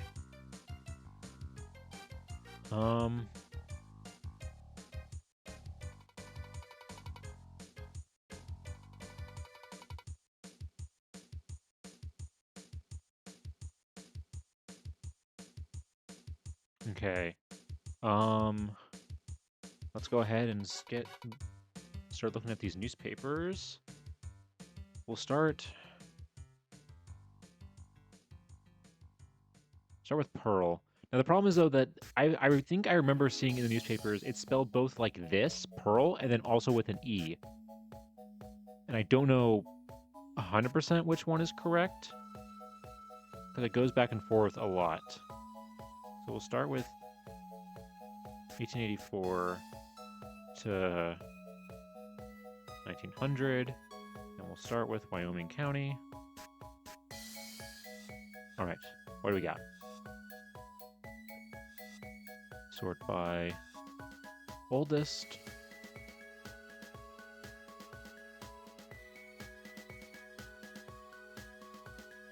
Okay, we got a decent amount, most of which are from 1900. Okay, let's see. I know we're going to see some repeat articles of things we've already looked at.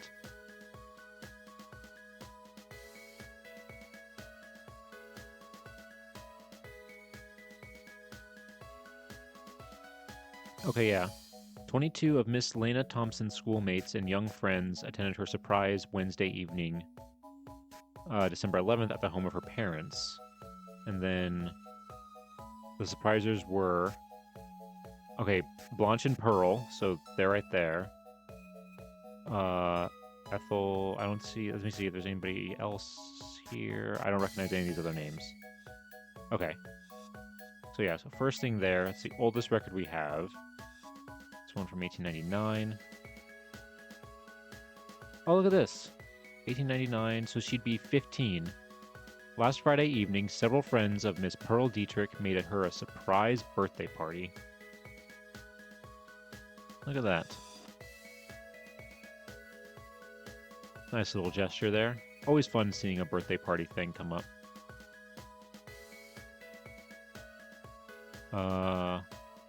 Okay, hold on. This says the YG Society met at the home of Miss Ruth Broughton on the eve of Washington's anniversary. The young ladies were dressed as Martha Washington costumes. Okay, wait. I do remember seeing this one. Yeah, when we researched Helen and Marion. Yeah, so 4 people from the photo are in this in this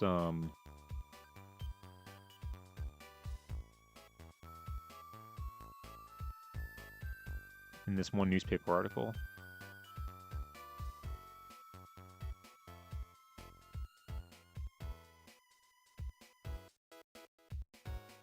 Let's see, 1900. She's 16 at that point. Okay, this is them going to Philadelphia. This is them returning from Philadelphia. September of 1900.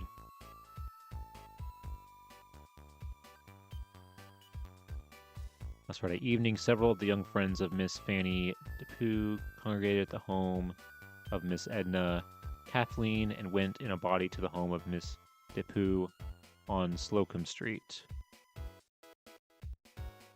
Prizes were... Okay, hold on. Okay, Pearl. Pearl and her sister.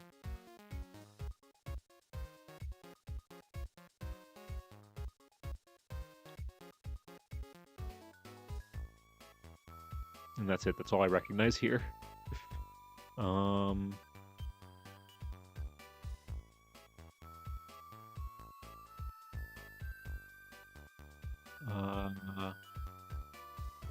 Sunday school class. For the missionary social at her home in West Tioga Street. Evening was spent in social games and refreshment. An enjoyable time was had. Refreshments were served and a collection taken to add to the amount already raised by them this year as missionary money. John Brown, Roderick Donnelly.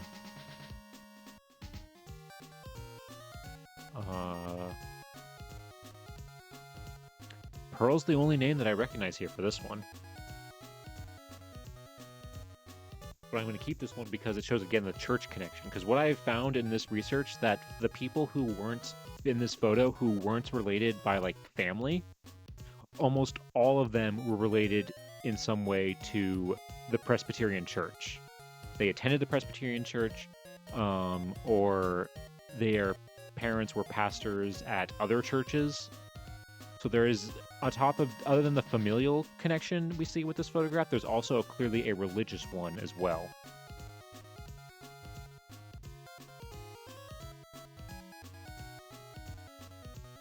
Is that President visiting her sister at Strasbourg, who is attending school? Okay, so, yeah, that's right. She's 16 at this point. Oh, that makes me nervous for the next. Okay, hold on, wait. If I change it to the E, though, do we get different ones? Okay, we don't get any. Okay. So let's change this real quick. 1901. 1910. Okay, 25. And again, let me check if I change it to the E. Okay. That's interesting. Change it to the E and suddenly there's more. And what's funny is that, like, the graph here, it, like, inverses. Watch. Because see how we have the most in, like, 1904 and 1906, 1908, like, in that range?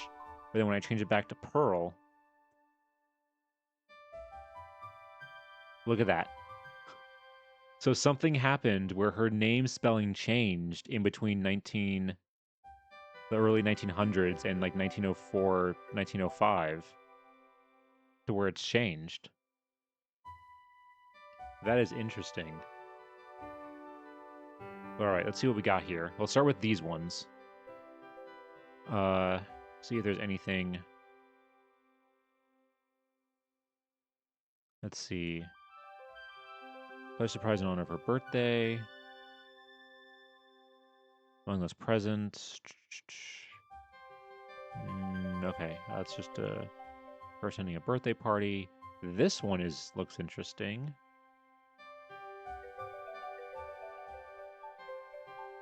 Oh, right, the family album play. Okay, so this is a play. Yeah. Dressed in the style of long ago, will bring her big family album to the Opera House on Friday evening and show the pictures of her family in the public at large.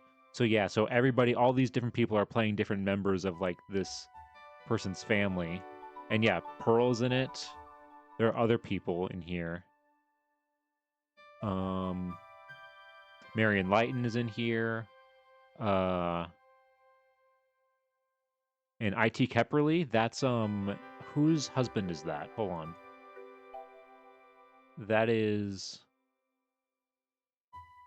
That's Marion Lighton's husband. I don't think they're married yet at this point, but it's like future husband.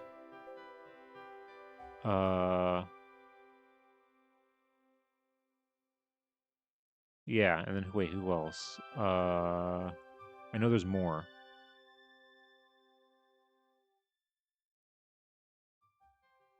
Wait, is that it? I could have sworn there was more. Oh no, Eleanor Metcalf. Yeah, Eleanor Metcalf's in here too.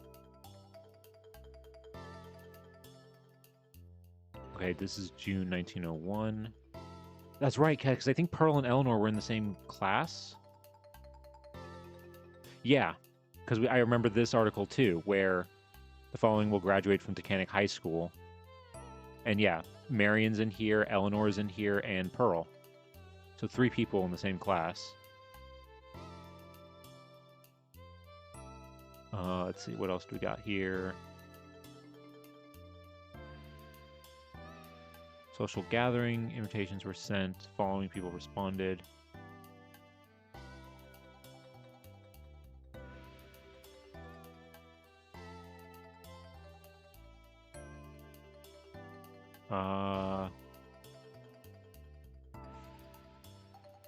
Okay, yeah, this is just her attending a party.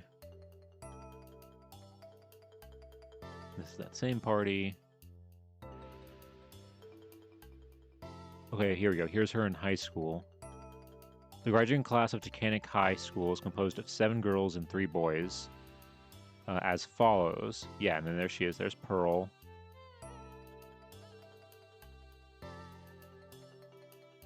So this is when she graduated, May of 1902. Held at the Opera House the evening of June 20th.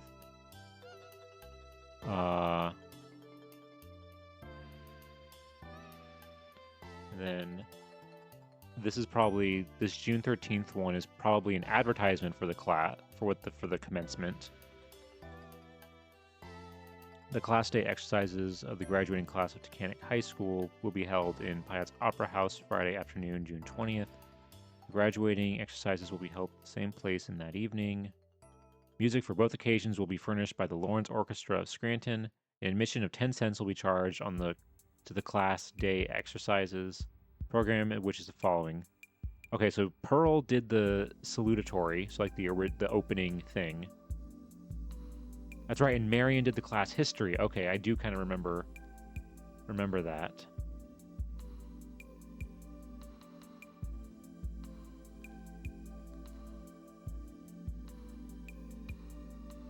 And then June 1902. This is the actual, commencement exercises. Another year has passed. Program was exceptional. And then, the exercises. So we got Marion Lighton right here.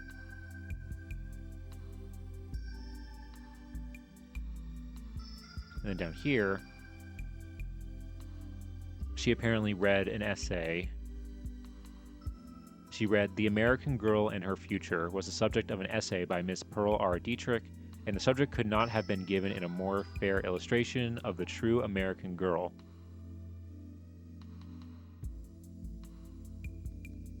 Let's see, is there anything else here with Pearl? Oh yeah, I think I remember this. I think we saw this when we looked up Marion, because I remember the menu: the salmon salad, the wafers, potato chips, olives, veal loaf, lemon jelly, bread. Oh yeah, the bread sandwiches. I remember bread sandwiches. Because I was like, what is that? Is that just bread? Like bread with bread in between? Music will be furnished by the orchestra in a town in the middle of nowhere. These people were living good. I mean, also, I think it's more the fact that, like, hiring a band was that's how you had to do it back then if you wanted music at a thing. That wasn't, I feel like there were probably more bands and orchestras around at the time. And the band was from Scranton, so they weren't from that far away. I don't think it necessarily means back then having a band at an event means that you're wealthy. Gotta find the essay. I mean, I think it was her own essay. I wish we could find it. I would be very curious, though, to read what she thought.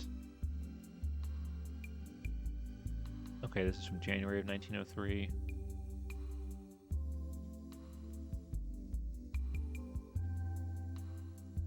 Okay, yeah, so this is when she's going to Drexel Institute, right here.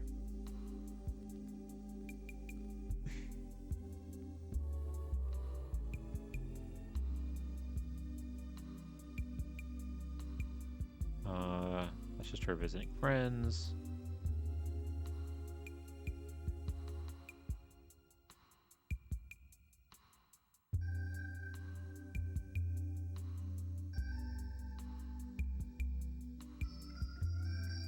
The following young people enjoyed a sleigh ride to Mehoopany last Friday. Wow, yeah, that is crazy. Also, I have seen this in other old documents. How like in places like this, that in the winter, they literally we think of sleigh rides as like more of kind of like a romantic thing, you know, like small town, like like a old fashioned thing.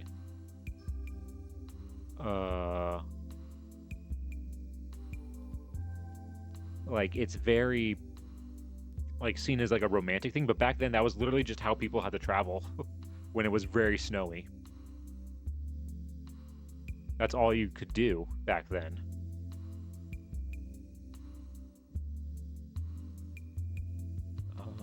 Let's see, what's this one? Miss Marion and Eleanor Metcalf gave a party Saturday evening in honor of their guest, Miss Lucia Gallagher. Okay, yeah, this one also has a bunch of people. It has Helen, has Pearl, Mabel. Yeah, so I'll keep that one. What about this one?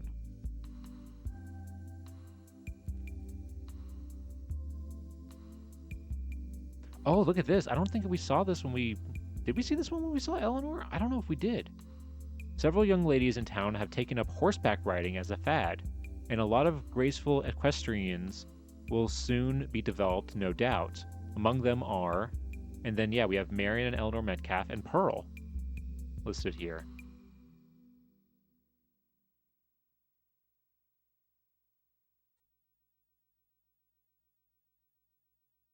Then, yeah, we don't really have many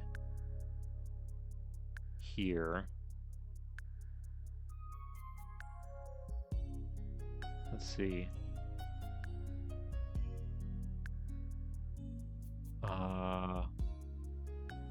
Okay, yeah, that's just them traveling.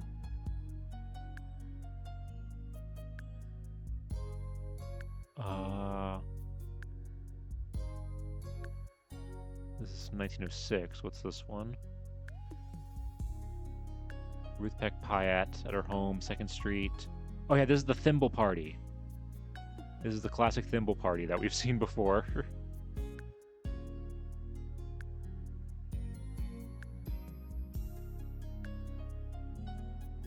Off topic, but if you haven't had a baguette with a whole chicken, just devouring it with your bare hands with whole vegetables biting into them, and a random drink you got, are you basically asking if I've ever been to medieval times?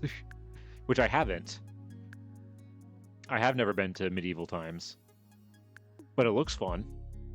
Because there wasn't one near me at all growing up, so I didn't really know it was a thing. And I don't know where the nearest one is to me now. If there is even one near me. Hey, Paperclip. That is a weird conversation to come in on, yes. The medieval Maxim heal. I mean, I'm sure it's... You feel like the lord of the manor. I mean, yeah, that's basically what you do in medieval times. But hello, Paperclip. Yes, so we are researching a girl by the name of Pearl Dietrich. We've learned that she married...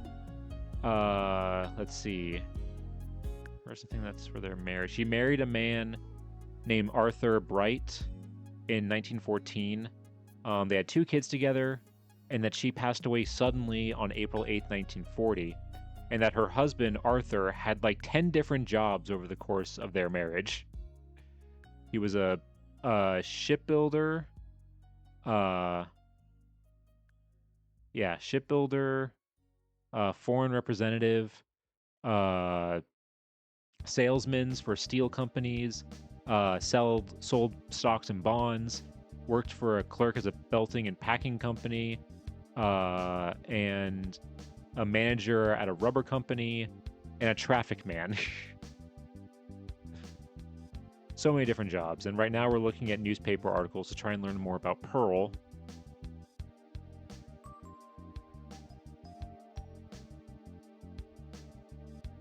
At no point in that list of employment did I know what was coming next. No, that's a, hey, imagine how we felt when we were discovering it. He was literally doing everything. Okay, what about this one? Order of the Eastern Star. What's instituted on Friday? Officers of the Grand Chapter of Chester, Pennsylvania. Following officers were installed. The following officers were appointed. Okay, so she was part of this club. Oh, it's the Oddfellows, I think. I think that's what that is.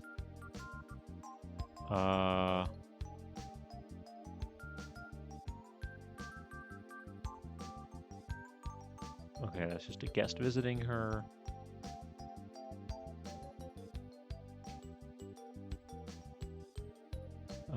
It's just her visiting her sister again. Yeah, I think for a lot of these, she's just visiting her sister.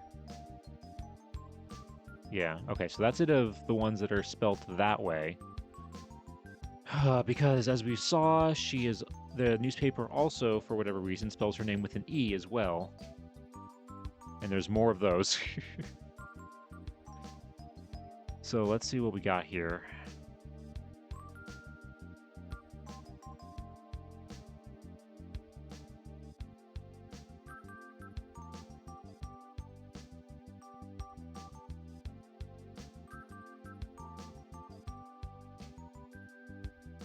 Let's see.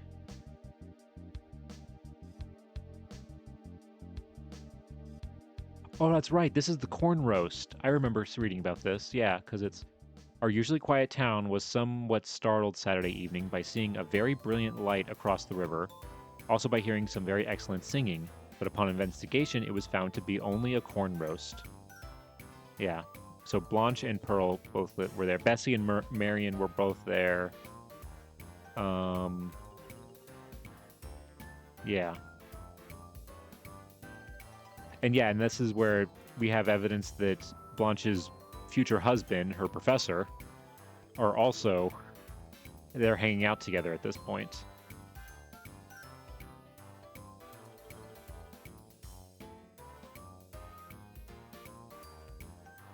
Is this the same thing?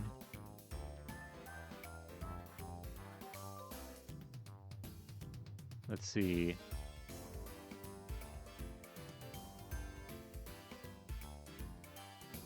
Oh yeah, the TG Club. I remember her being... Yeah, she is part of the TG Club. Hey, Josh, good to see you. Hope you're having a great evening. Thanks for stopping by.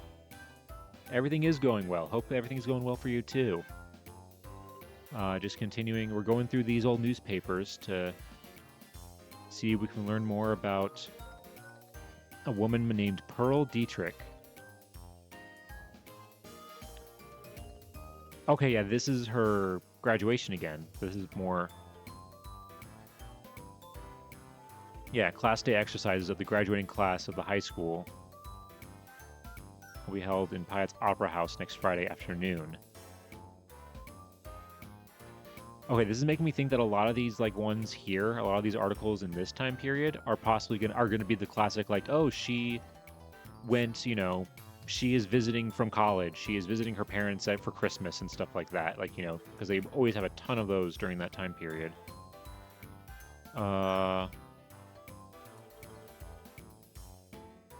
Okay, here we go. This is a more detailed... Oh, wait, this is a detailed review of what she actually read. Hold on, wait. I just want to double check, make sure there's nothing else here that I'm missing. Okay, hold on. So Miss Pearl R. Dietrich herself afforded a very true illustration of the subject of her essay, which was The American Girl and Her Future. She spoke of the advanced position taken by the American girl among the women of the world, her freedom, self-confidence, and ability to take care of herself. She said that while women is entering into competition with man in almost every form of business enterprise, the statement is not true that she is neglecting the home. She referred to the excellent opportunities extended to women today to educate herself, saying that it only increased her responsibility to share the burdens of life with her husband. She drew the contrast between the housekeeper and the homekeeper. The one is of universal position that can be filled by any woman. The other is not too richly adorned when equipped with the highest arts and sciences. A vast difference between one who merely keeps the house in order and one who makes it a home for the husband and children. Yep. Little 1902 there. They can't even vote yet.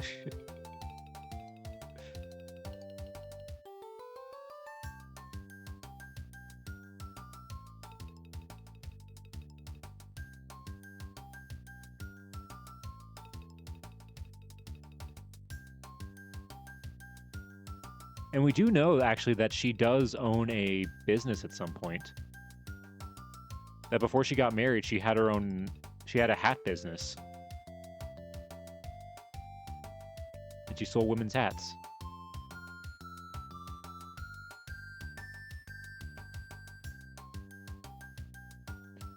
Why does that feel like boss babe rhetoric just 1900s-ified? I mean, kind of.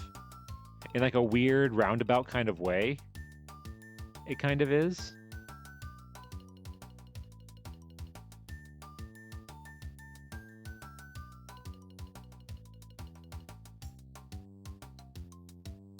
Yeah.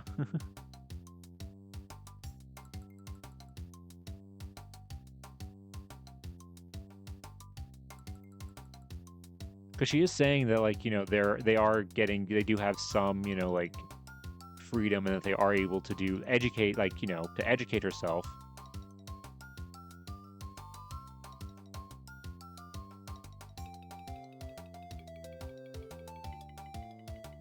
But it's like, she says specifically here, difference between a housekeeper and a homekeeper. That I guess that...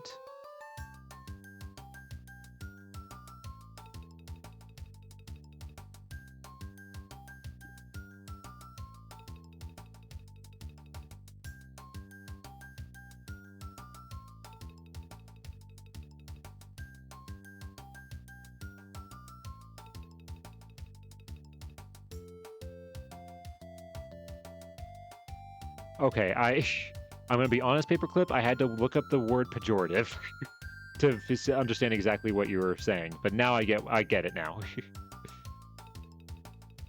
Because I wasn't sure. Because boss babe, I didn't know if that was like, is that similar to girl boss? I don't know. I'm sorry, I'm not as well versed in the different lingo and the different rhetorics. I don't know if that's similar or not.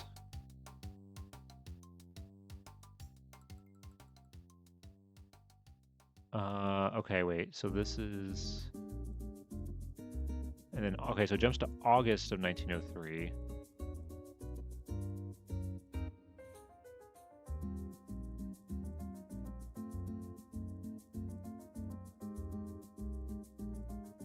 Okay, this is her doing a party.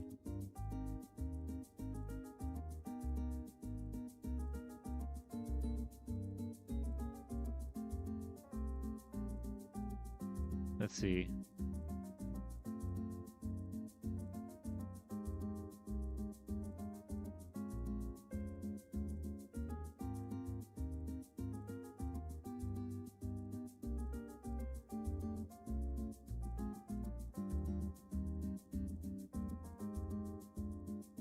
Boss baby is typically used as in anti-MLM circles. Girl bosses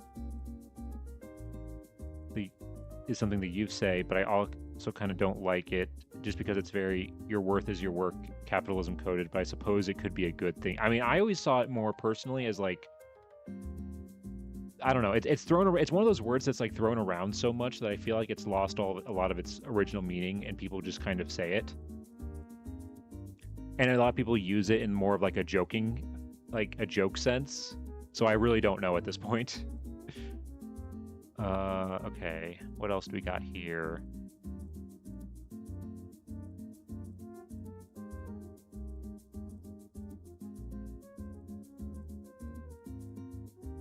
Oh, wait, what is this?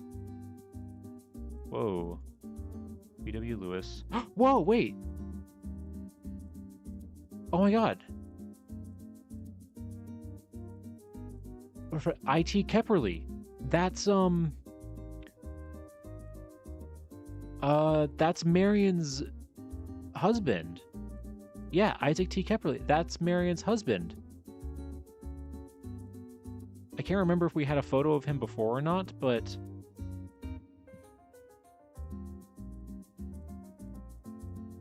But that's him, apparently. Look at that. That looks very... That looks like a very 1900s principal right there. Okay, and B.W. Lewis. That's the Lewis family's father. Mary, Paul, Lucy, Ruth, Frank Dietrich.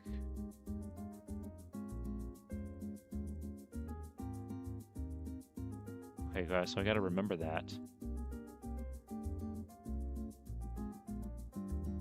The alumni banquet was held in the Methodist Church immediately following the exercises at the Opera House. 48 of the former graduates sat down to the well-laden tables. Hold on, my throat decided suddenly to be dry. I had to get some water real quick.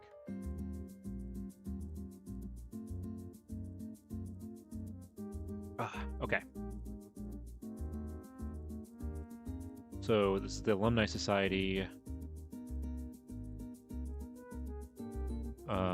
The Alumni Society was handled in a very pleasing way by Miss Pearl Dietrich. Okay, so that's I guess a thing that maybe she recited, probably, or read, like a speech she gave. Okay, but yeah, that's how Pearl's connected to this article.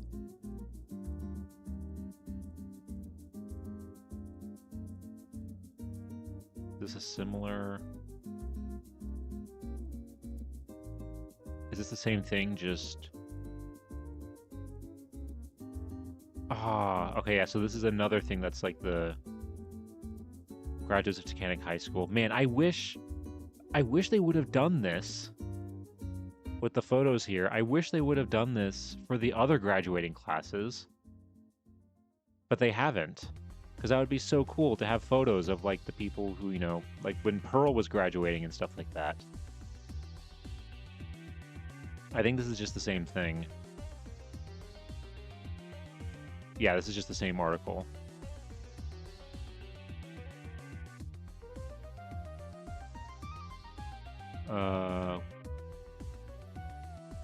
Wedding bells today. Marriage of Miss Rose May Stone to Reverend J.H. Olmsted. The ceremony will be performed by Reverend Olmsted, cousin of the groom, among the guests.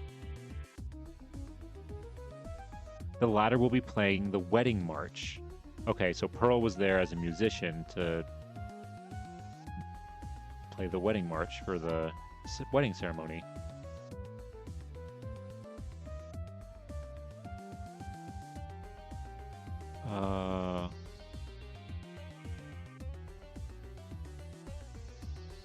Okay, wait, yeah, this is the... Okay, oh, this is the whole thing for the wedding. And it says, yeah, right here. It would be difficult to imagine a more beautiful scene than this ceremony was from beginning to end. Miss Pearl Dietrich of Tacanic, seated at the organ, began in most perfect time and with marked expression Lohengrin's wedding march. Okay, so yeah, so this is where she was playing the organ. And she seems to have been the only person from possibly Tacanic? Or no, there's a few people here. But no one that I recognize.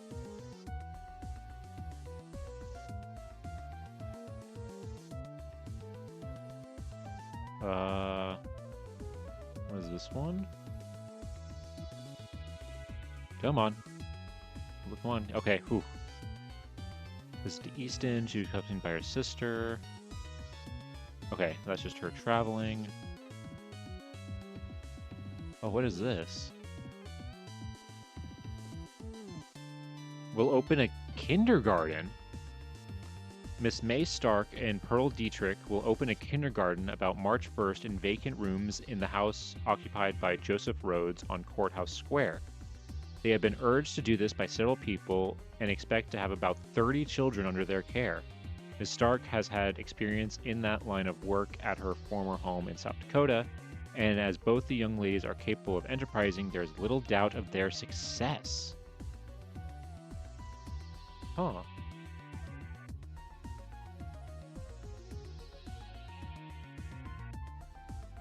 That's interesting.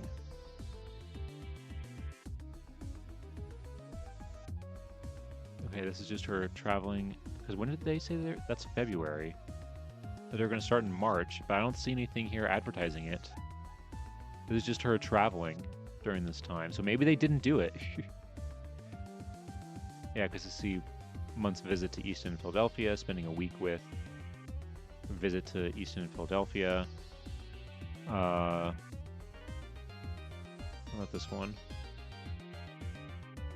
Oh, League elects officers. The Epworth League elected officers on Friday night with the following results. Assistant organist, Miss Pearl Dietrich.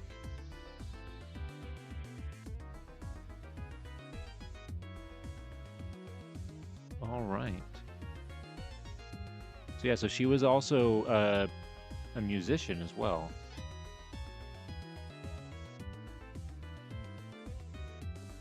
That's her visiting somebody. Yeah, so I don't know if that kindergarten actually happened. Because I don't see anything else. Okay, church fair, Methodist to sell goods and entertain people in March. Taconic Epworth League will hold a church fair. There will be offered sale of fancy work, homemade candy, bread, cakes, pies, popcorn, ice cream, cacao, and wafers.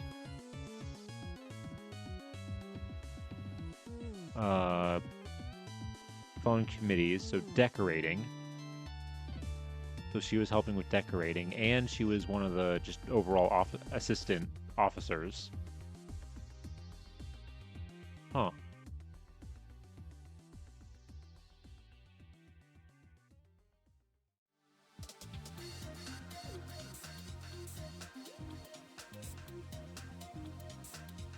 Is this also about the Sunday school convention in the Presbyterian Church?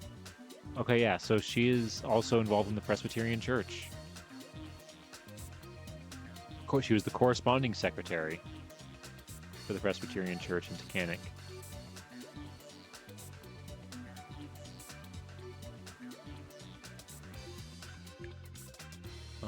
This is March of 1906. Miss Pearl Dietrich. Wait, hold on, what is this? Okay, this is okay, this is that fair, I think. Cast of characters as follows. Hold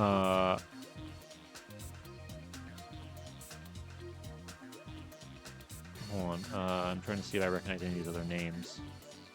I don't think I do. Yeah, Miss Pearl Dietrich. Bessie Starbit, cast up by the waves.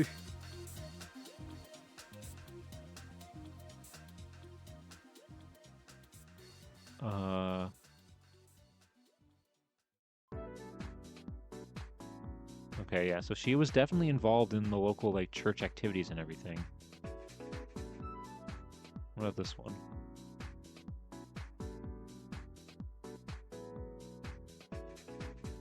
Okay, Mrs. Pearl Dietrich and Fanny Stark sang, and confections were passed, the remainder of the evening being spent at social conversation and bidding adieu to the pastor and his family. Reverend and Mrs. Wilbur were remembered with handsome gifts.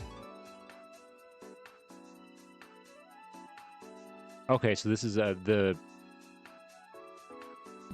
Reverend H.H. Wilbur was apparently moving to a different church, and so Pearl sang and, you know, gave a little, like, kind of ending, it had an ending party.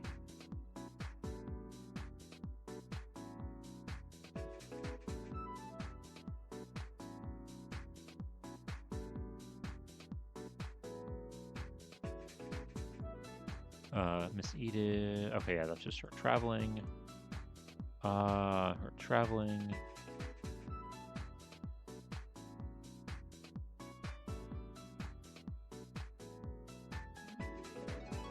What about this one? Oh, no, that's just her traveling again. Traveling. What about this one? Afternoon. What is this referring to? Oh, this is the Sunday School Association again. So she's still involved with that. And still the corresponding secretary. So she was it twice, 2 years in a row. She was the corresponding secretary.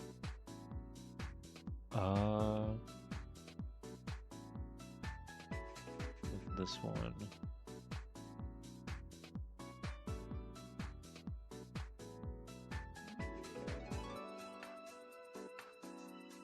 Okay, that's just a party.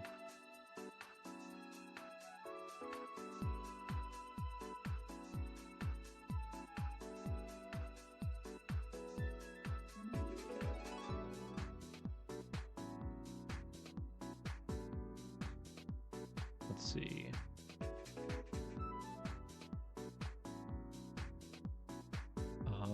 What's this one? Okay, yeah, no, that's just her again traveling. I really hope that there's something in here about like her having a hat shop, because I know that she has one.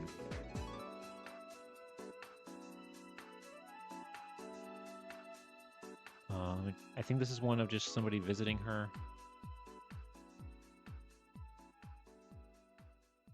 Okay, hold on, wait. I want to actually do keep this one because it's one of the few. There's not a ton of articles that talk about her being at Drexel Institute in Philadelphia. So she did go to school.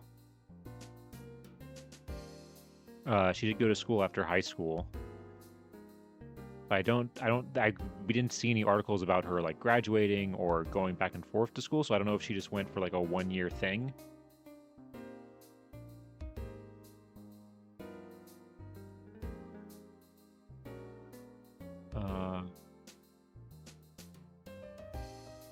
Wedding.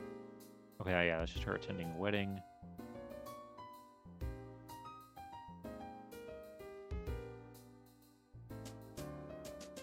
This is probably her attending another wedding. Or that same wedding, probably. Yep, this is that same wedding. But there's nobody else that we recognize in that one.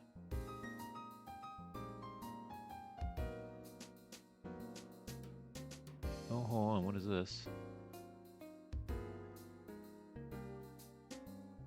Oh, look at this. Pearl Dietrich, who has a severe attack of jaundice, is improving. Well, at least she's improving. That's what's important. And we know, I don't think it caused any serious problems. Then again, she did die suddenly. So, who knows? Hey, Flora! Good to see you. Welcome on in. Wow, it is late for you. But welcome on in. Good to see you. Hope you're having a great evening.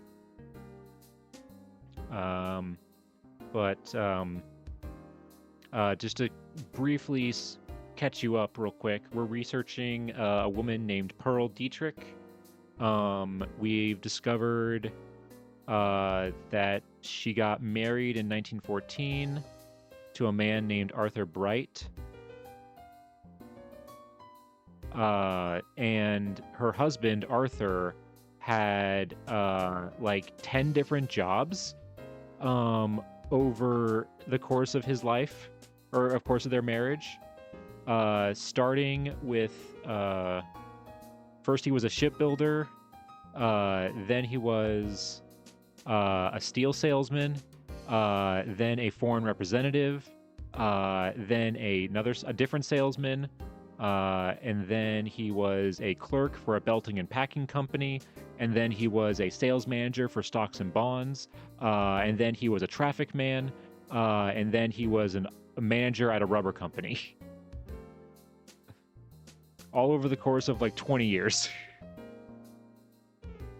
So he went around to all these different things a lot, yeah. And we haven't gotten to the point in the newspapers yet where we're gonna find where we know about his They haven't gotten married yet, so we're still trying to like we're still getting to that point because there's a lot of articles about just her doing everyday things before she gets married. On my way to sleep, but hopping in for the research. Yes, yeah.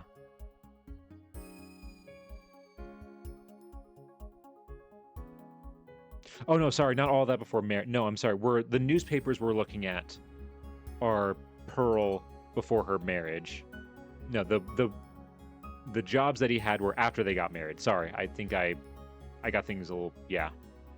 Might have misspoke there, but yes. But yeah, so that's where we're at. Yeah, no, that is true. It is late for you, but you know, I hope you, when you do go to bed, I hope you have a good sleep. You're able to sleep well, and you do get plenty of sleep. Okay, yeah, that's just her entertaining people. Let's see.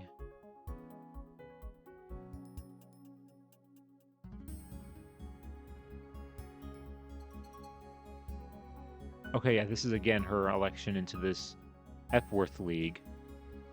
4th Vice, yeah.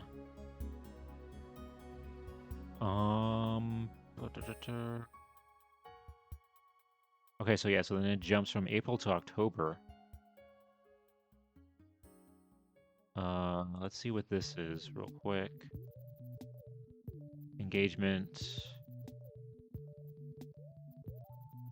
Okay, yeah, I'll keep this because this has a lot of people from the photo in this. We have Pearl, we have Helen Terry, we have Mabel, we have Marion. Okay, that's May Hodley, not. Oh yeah, that's right. Ruth was not alive at this point.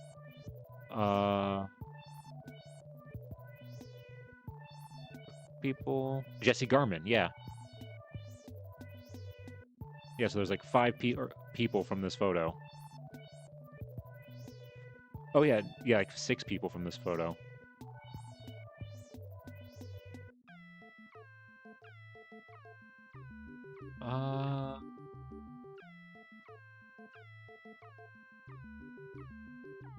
This is the same article.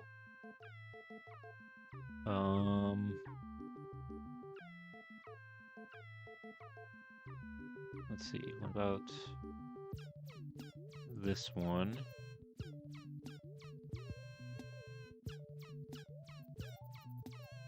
Oh yeah, this.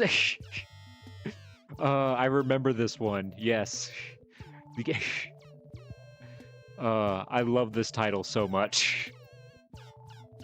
We have seen this article before. I forgot that Pearl was here too. Because who else was it that was... Who else that we already researched was... Oh, Jesse Garman. That's who was also in this one.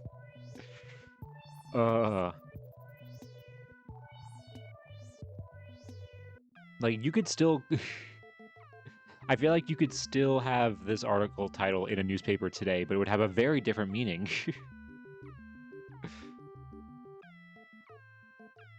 That's a great title.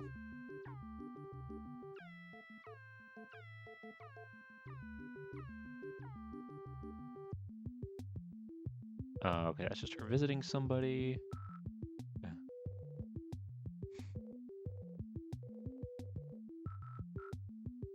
Gay Halloween Witching is the title of my first album. It honestly does sound like a great, like a album, or like, oh, what are those girls from Scooby-Doo? Those like witch girls from Scooby-Doo that have a band. It sounds like one of their albums. Hex Girls, that's who they are. Yeah, the Hex Girls from Scooby-Doo. That sounds like something that they would make.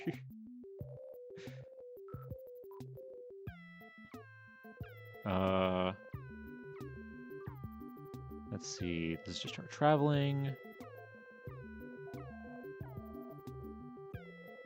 Let's see. I think this is still just her traveling, but I just want to double check. Yes. Uh...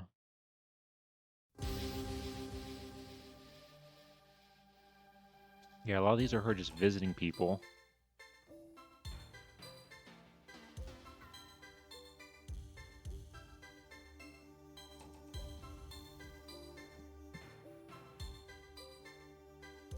Okay, this is just her attending a wedding anniversary.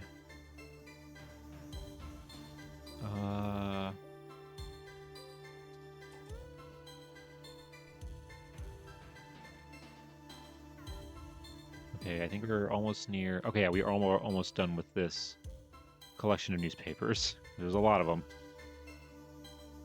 Pleasant Little Social at the ME Church. The program was considered a piano solo, a vocal solo. Oh, so she sang too, as well as playing the piano or the organ. Wow. Okay, hold on. What about this one? Okay, that's just them entertaining people.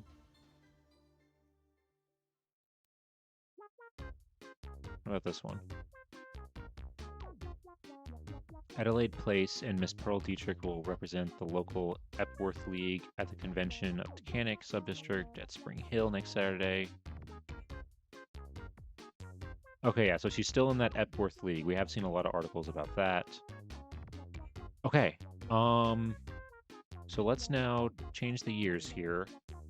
Let's go another 10 years into the future. How many do we got here?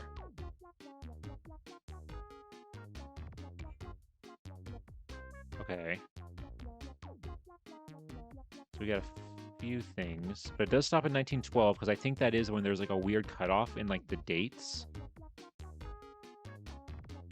So I think if we want to find things for her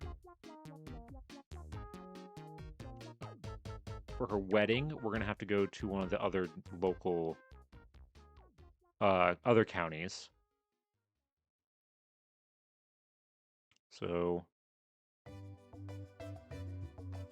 let's see, what is this one real quick? Another Epworth. Okay, yeah, another Epworth League thing. There's a lot of those. Oh wait.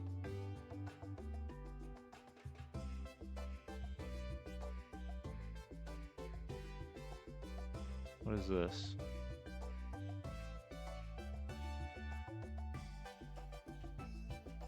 Oh. Oh no, okay. This is just a mistake with the automatic clipping thing where it thinks it's that part of the article is still part of that obituary. But it's not.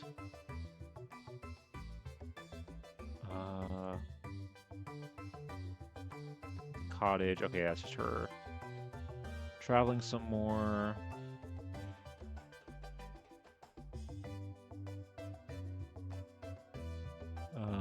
Among friends, extended trip.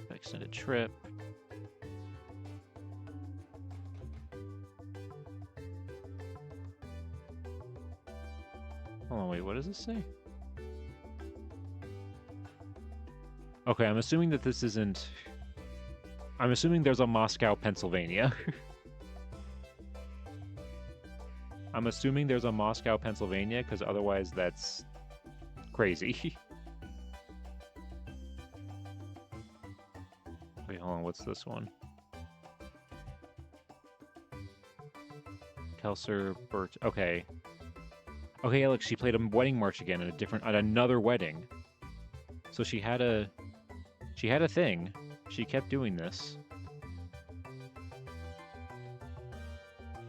Okay. Yeah, because that's all of them for here. What if we change... Okay, hold on. Get rid of the E.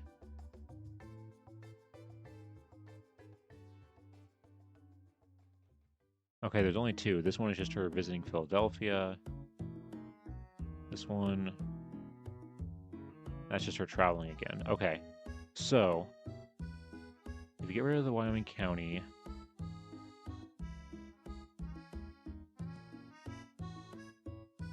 Okay, Luzerne County. Well, hold on, let's add the E again.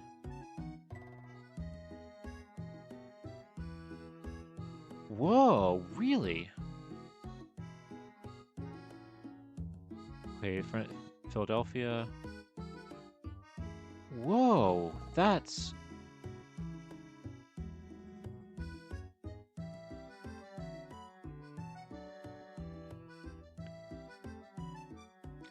great. Hold on, wait. Okay, so hold on. Let me change it to 1914 because that's when they got married.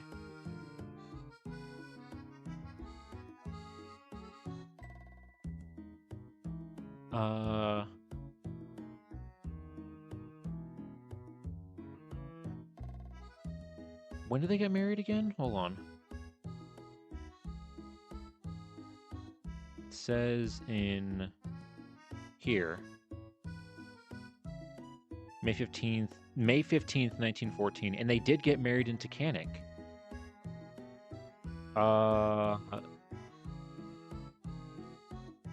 A. Bright.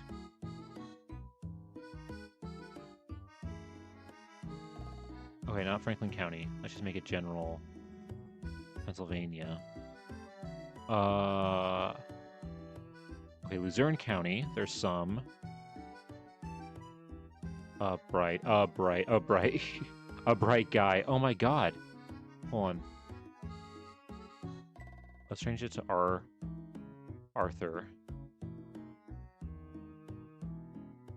Oh, okay, finally. Okay, there is something. Here. Mr. and Mrs. Charles Dietrich of Tacanic announced the engagement of their daughter, Pearl, to Arthur A. Bright of Tacanic. Okay. So that's announcing the engagement. Oh, wait. Let's get rid of the Luzerne County real quick. Okay, Lackawanna County.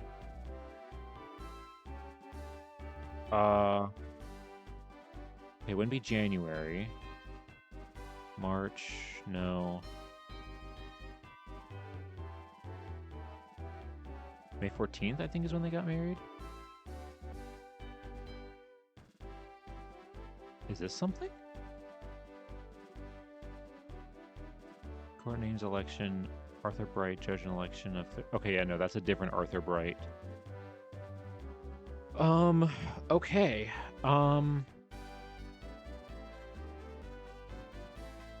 That's so weird that there's nothing for their marriage in any county, except for this little tiny thing here.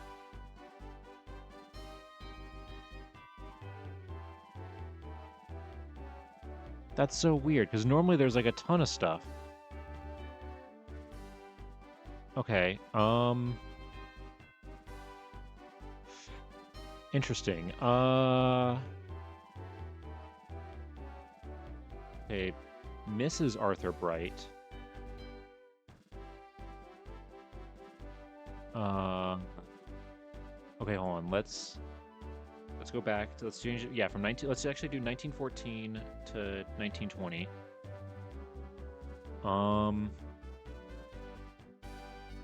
Okay, there's a lot from specifically Lackawanna County.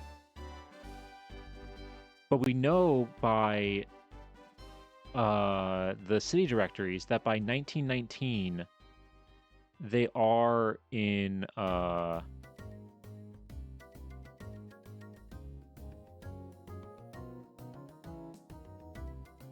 1919 they are in New Jersey.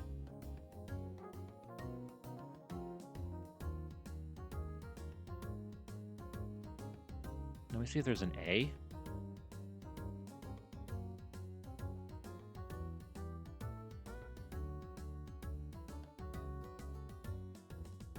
Okay, wait, hold on. This actually might be something.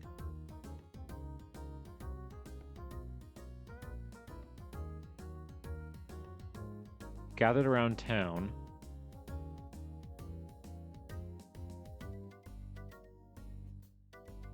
Okay, yeah, here we go. Look at this. Mr. and Mrs. Arthur A. Bright arrived from Hamilton, Ontario, Canada, Wednesday afternoon with their son, Robert, and will stay 3 weeks with Miss Bright's parents, Mr. and Mrs. Charles Dietrich.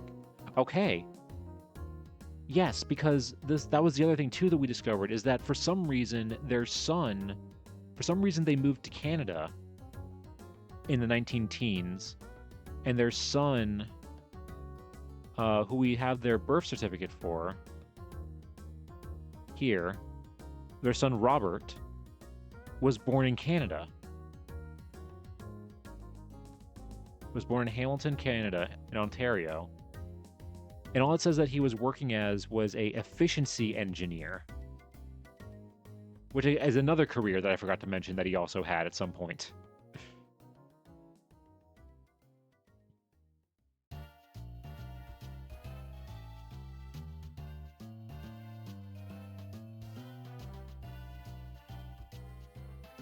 So yeah, so they already had their kid there. So we don't have any reason or any known thing as to why they moved.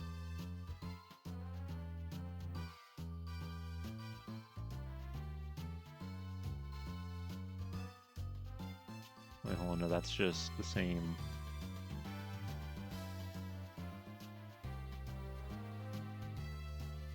And then this is another thing. This is another thing for their... Yeah.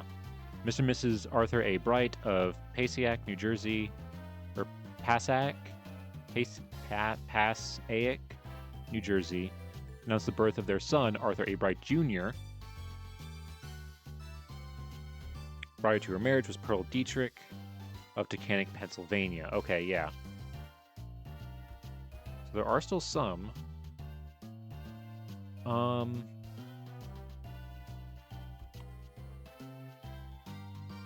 Hold on, we change it to Arthur Bright. And again, we go to Lackawanna County. But it has to be all the ones after May of 1914 because they weren't married yet. Okay, yeah, that's one we already read.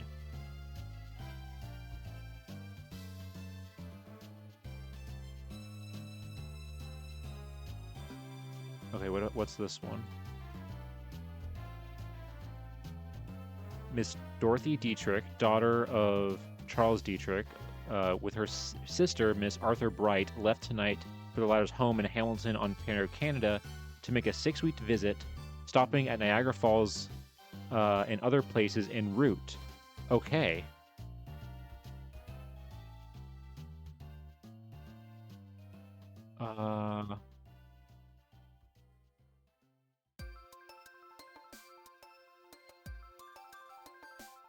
So yeah, we don't know why they're living there. I mean, I'm assuming he got a job maybe there.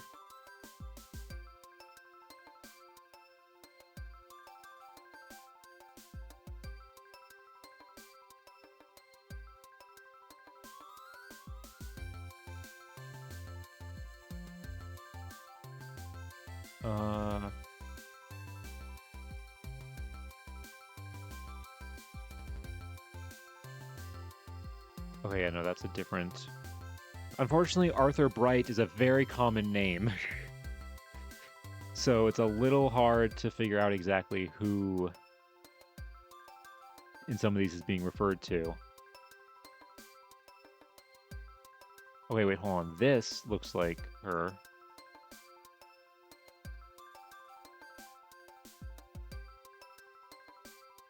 Okay, so by 1920, they are in New Jersey. Mrs. Dietrich and grandson Frank Dietrich Jr. have been in New Jersey for a week or more. And Dorothy Dietrich is a pupil of Columbia University. Okay.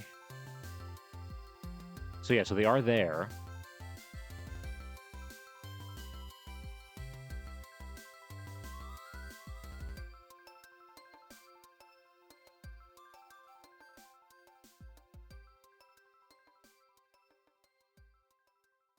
Okay.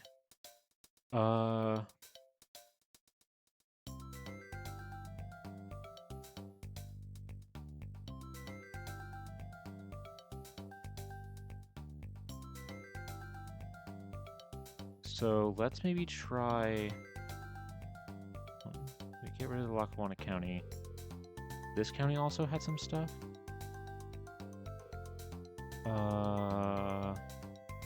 Philadelphia, Philadelphia, Philadelphia.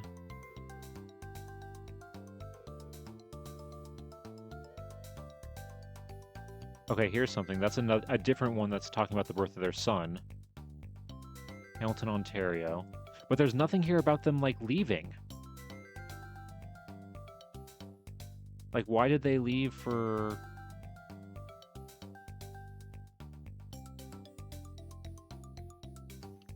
Why did they leave in the first place? We don't know. And then, yeah, that's the thing for when their second son was born.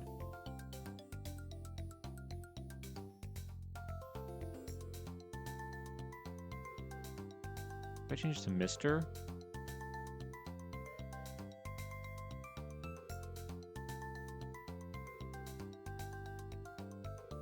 Yeah, I just get the Mrs. ones again.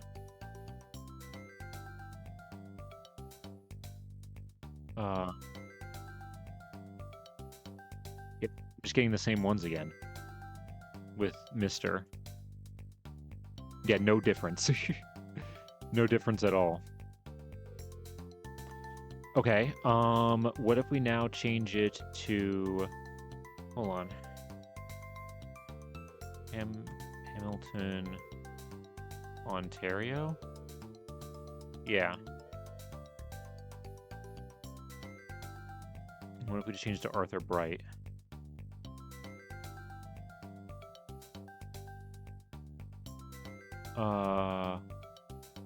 Okay, this has something, but I don't think this is...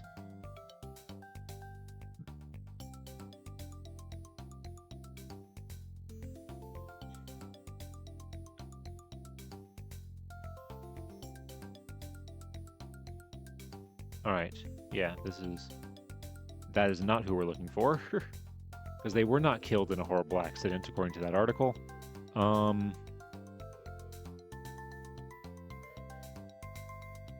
What if it's just Ontario?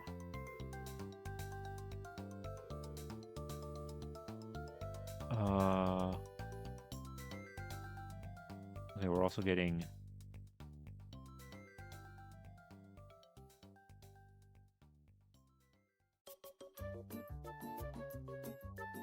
Reverend Arthur Bright, police. Arthur Bright was arrested. There's a different... These are all different Arthur Brights.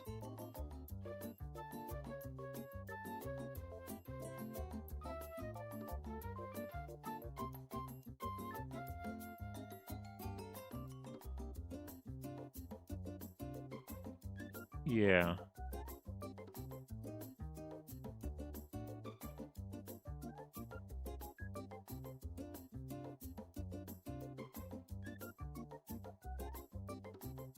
Okay, yeah, no, nothing here. Okay, let's change it now. What county is... Wait, not Hamilton. What county is... Oh, it's in that's the name of the county. Passaic County. Passaic? I think that's how... Is Passaic how you say it?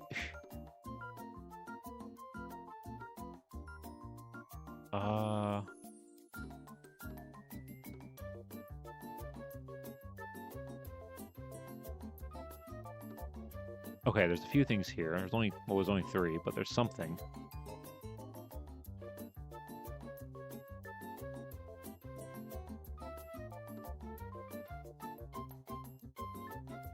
Longevity of American presidents.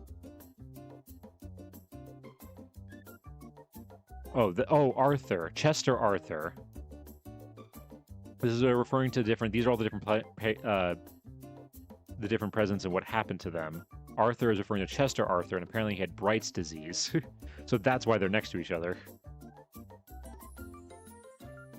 But there's this one here. Arthur A. Bright, which is him buying property? Mortgages. He got a mortgage. Arthur A. Bright to the Indian Ridge Park Development Company, City of Passaic. Same as deed, number 6 above.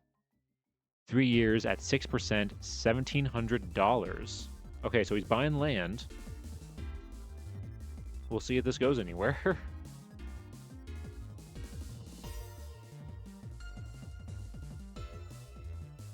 Yeah, because there's nothing... Okay, what if we just make it New Jersey? And we change it specifically to Arthur A. Bright. Because if we just do Arthur Bright, that's, again, too broad.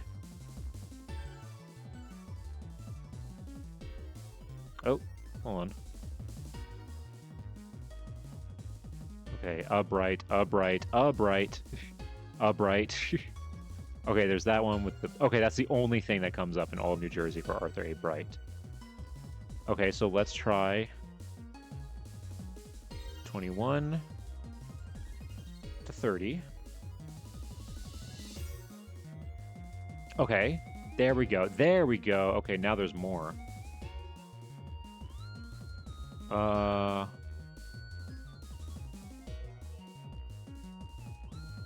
We got a few things here. Maybe we can figure out what exactly he was doing. And also what Pearl is doing as well. Because these are all also going to include any example of like Mr. or Mrs.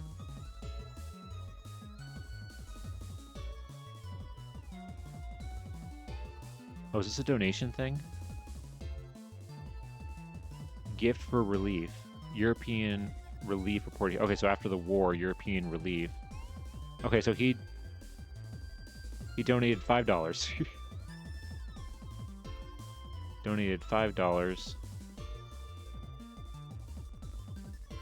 Okay, hold on. What is this?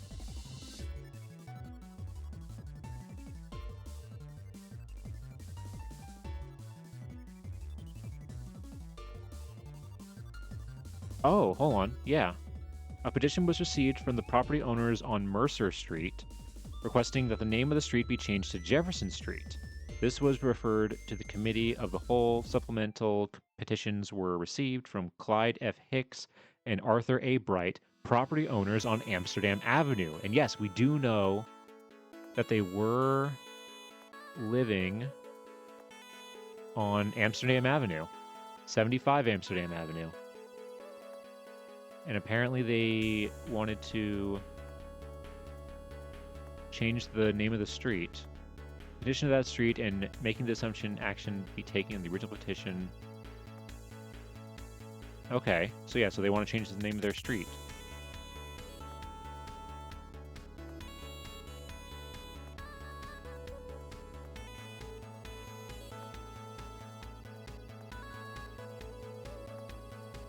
Hold on, wait, is that what this one's also referring to?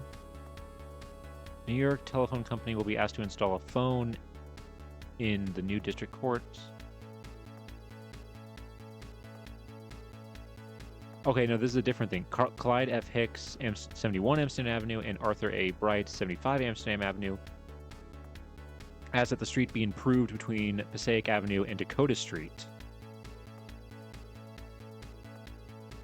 Okay.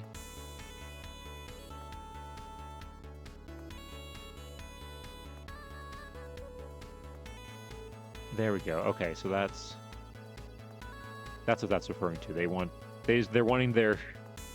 Yeah, see, that's the same thing again.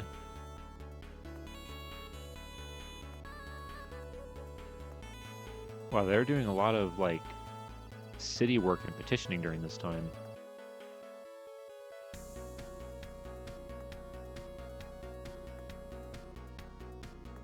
Yeah, wait, what are... Oh, yeah, these are deeds.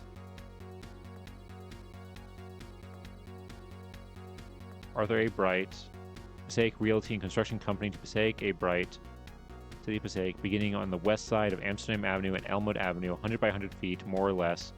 $1. Wow, $1 for, I'm assuming, the land, maybe?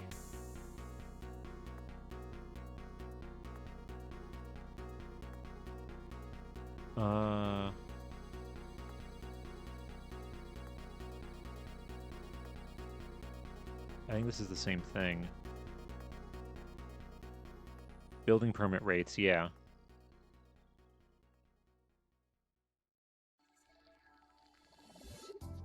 A petition was received for the construction of a sanitary sewer in Amsterdam Avenue. Okay, so this is a different thing. Man, he's calling for a lot of improvements to his area. Okay, this is a big list. I don't know what this list is. Oh, this is another donation thing? The Anti-Tuberculosis League Christmas seals. Okay, so he bought a seal for that. Anti-tuberculosis.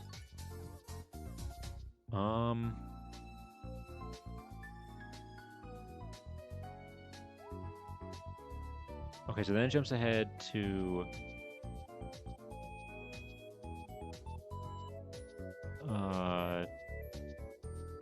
1923. Oh God. This is such a...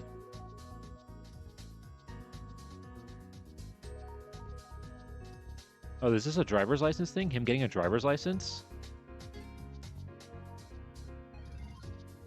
Dude paid $18.45 just for inflation for his land. That is crazy. But it sounds like it was just the land, because like they petitioned, they had to petition for all those like new improvements, so it probably wasn't that great of an area, but still, that is insane.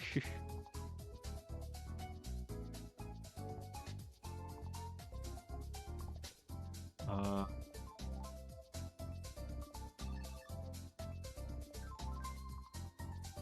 let's see. Can't even get a bagel for that price nowadays. That's the price of dollar slice pizza. I mean, yeah, it is insane.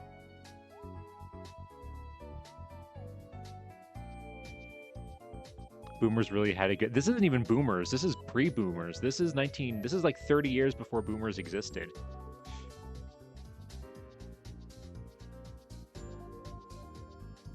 So this is even before that.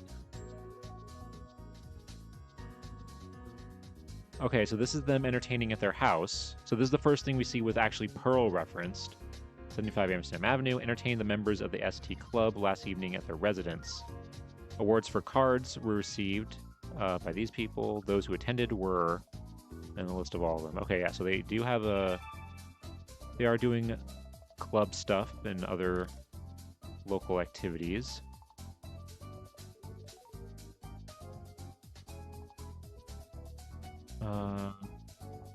Yeah, that's the same article. And this is them entertaining again, it looks like. This is the same club just a few years later.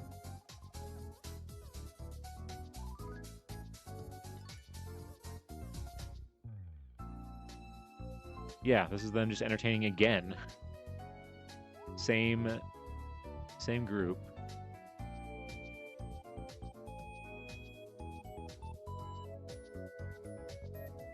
Oh my God, is this the same group again? The ST Club? Whatever they are? Yeah. Last evening at a Halloween party, 500 was played. Yeah, and these are all different names.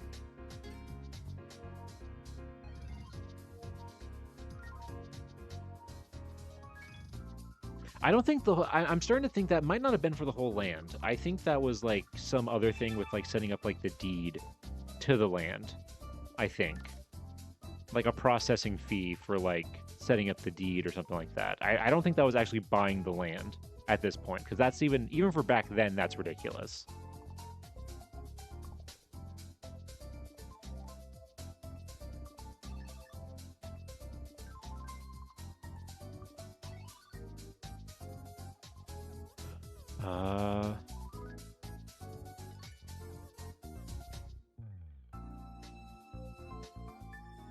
Fighting against tuberculosis. Okay, yeah, so he was also donating to that again.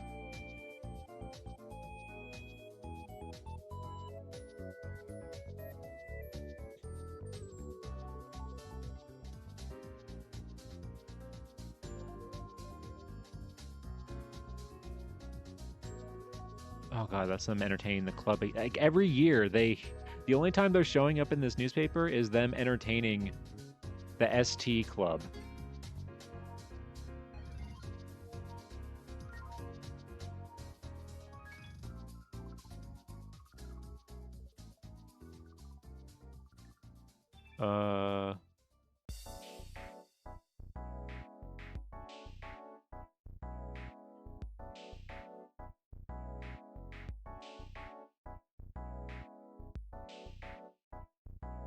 wasn't really anything.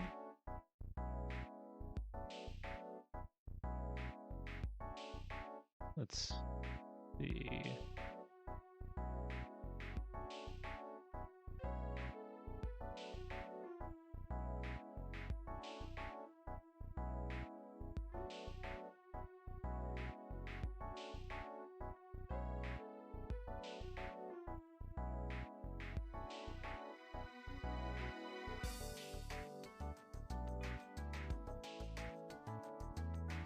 Wait, so what is this? Basic Park and B&L shows big advance. Third annual report discloses increase in assets and elsewhere. For the Basic Park Building and Loan Association for the year. Oh, wait! Building and loan! He's working for a building and loan company, which would explain... Well, this is 1927.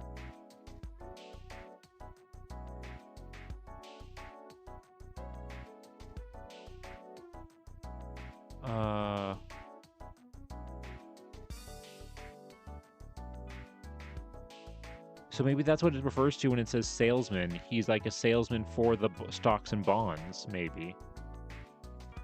But I don't know why he's working at the Belting and Packing Company in 1930 at this point.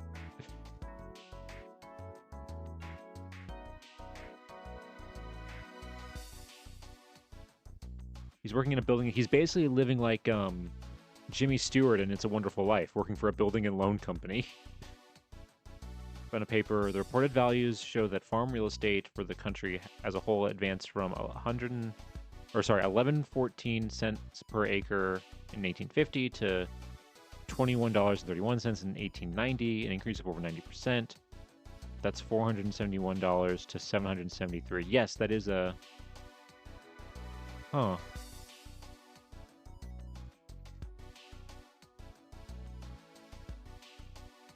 That is a lot, but I don't know. I still feel like that's still, even $1 in that case is still way too much.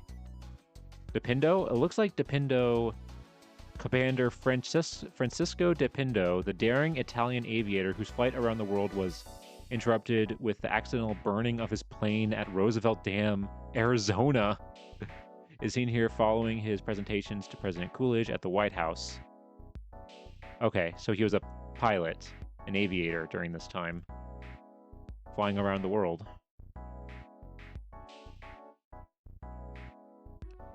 Okay, what's this?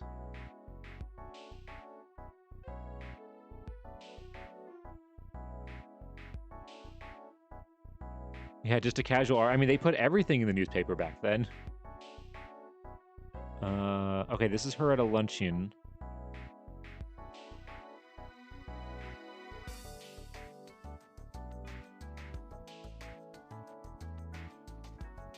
That's Pearl at a luncheon.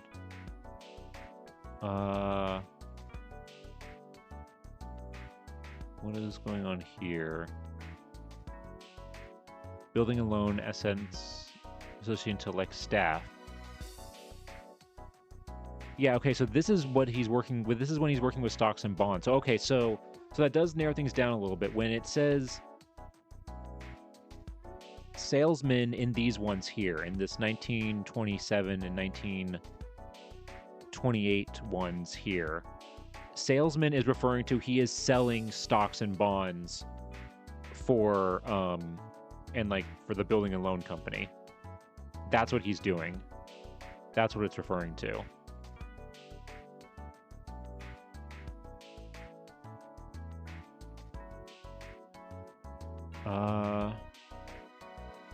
And what else?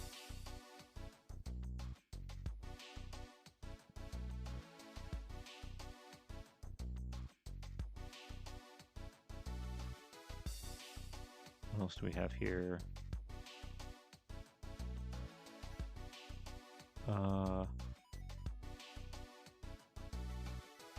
Let's see.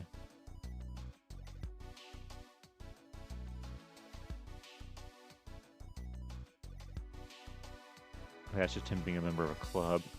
Now, how did he manage that in that time? I mean, it's 1928. It's about to get really bad. It's about to get real bad real fast to be involved in stocks and building and like loans and banks.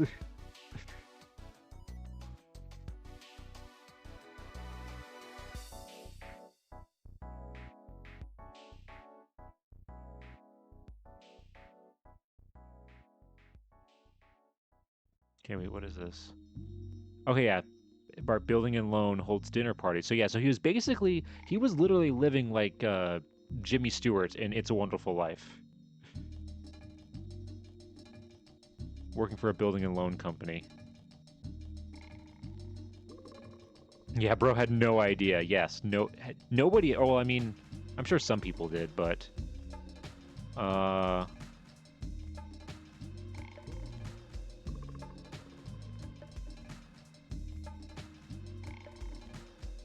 let's see.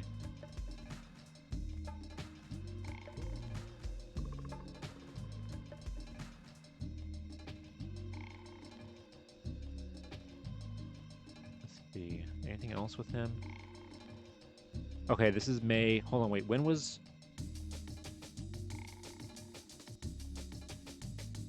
Black Friday? For the Great Depression? Or Black Tuesday? Or I think it's Tuesday. Okay, October of 1929. So this is May of 1929. So they're out there. This group's going out to dinner in May of 1929, a few months before. God, it's like watching a countdown, or it's like, no, it's like that scene in Interstellar where Matthew McConaughey is screaming through the bookshelf, you know, like telling him like, no, don't do it, don't go. Like, that's how I feel right now with him, like as we get closer and closer to the Great Depression.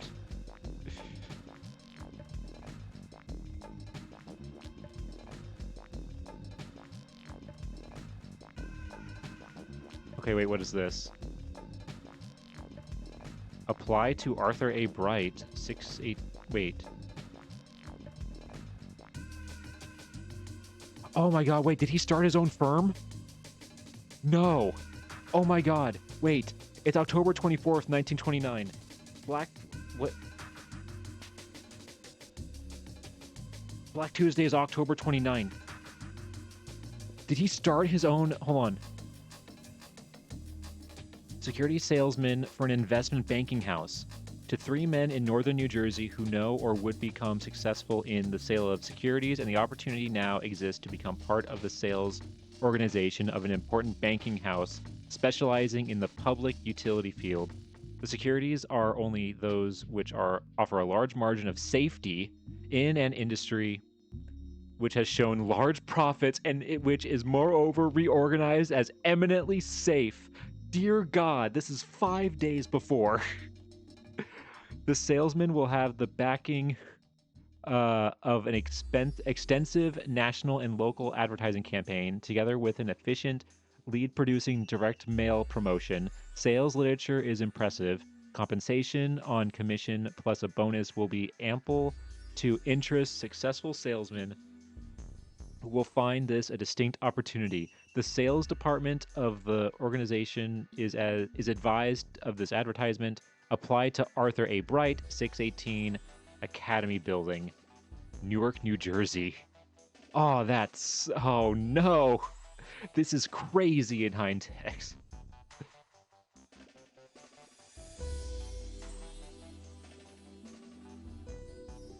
Yeah, I don't think these were as secure as you thought they were.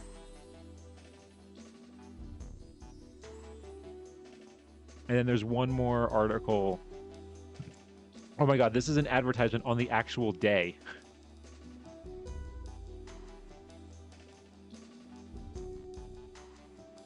This is the actual article on the actual day.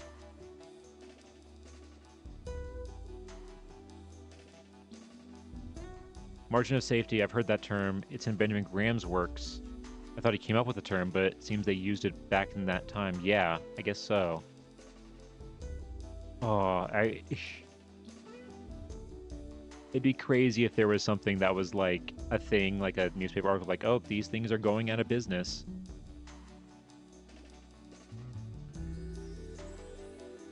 Orange Mountain Council, Boy Scouts America. Service will be... Okay, this is him working at a Boy Scout troop.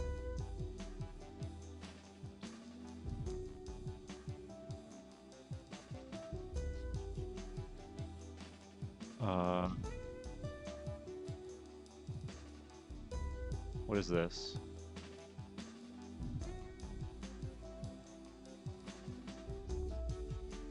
Also enjoys Glee Club concert. I don't know. Is there anything else about your... Okay, so he still donated. He donated to the Boy Scouts, so he still had some money, it seems like. They didn't lose their house or anything, but... So I don't think, like, the Depression, like, ruined them, but... Not a great... I think it's telling that we only have those 2 advertisements. I think it's telling that we only have those two advertisements from October for that company.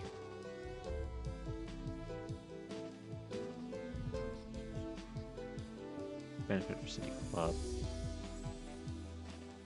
Okay, this is Pearl here. Being a journalist back then was just talking about dinners and stuff. I mean, that was a lot of it. Basically, all the stuff that you saw that we complained about people posting and bragging about on Facebook was back in the day in the newspaper.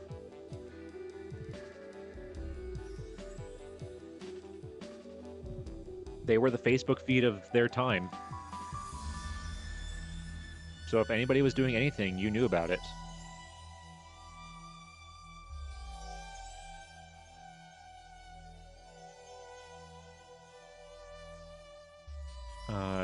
Okay, so he was in the tennis club. So this is all mostly about, like, him.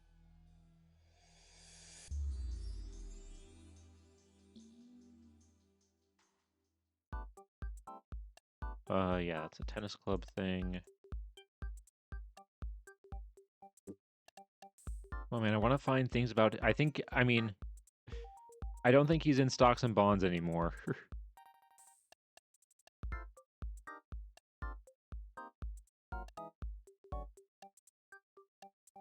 Oh, wait, hold on. This is 1930. Park building and loan grows. Despite the stagnant condition of real estate, business of the Passaic Park Building and Loan Association has flourished during the past year, according to its 6th annual reports released today. Oh, look at that. So they made it out. I mean, I guess if they were in real estate... I don't think real estate... I feel like in the Great Depression, it was more about people with, like, stocks and I feel like real estate was kind of okay. Maybe. I don't know. AKA the Great Depression. Flourished here probably means did not full. Honestly, yeah, at this point, they're probably happy that they just survived.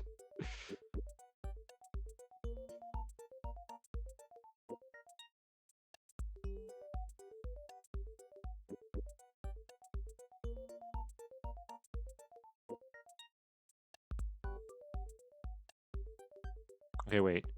Shows that during the past year, assets increased $85,000, bringing the total assets of the company to $299,000. A total of 4,740 are in force. Okay, so they did survive. So that's good. But I don't think his other... I don't think this survived.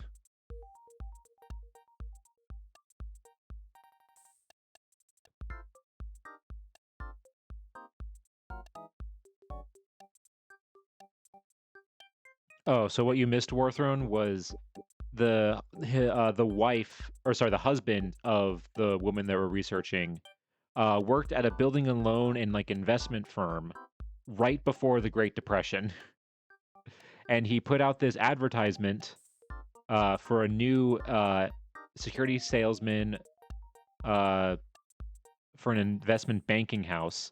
He put out this advertisement for an investment banking house 5 days before the stock market crashed. Yes, exactly. That's exactly it, Warthrone. Yes, and this is an example of how he probably got a little screwed over by it. How there are only 2 advertisements for this firm in these newspapers.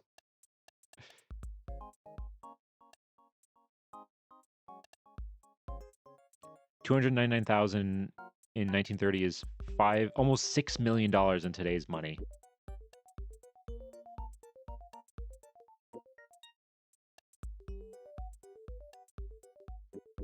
That's a good. I mean, yeah, they were doing pretty good back then. So yeah, so they did survive, which is good.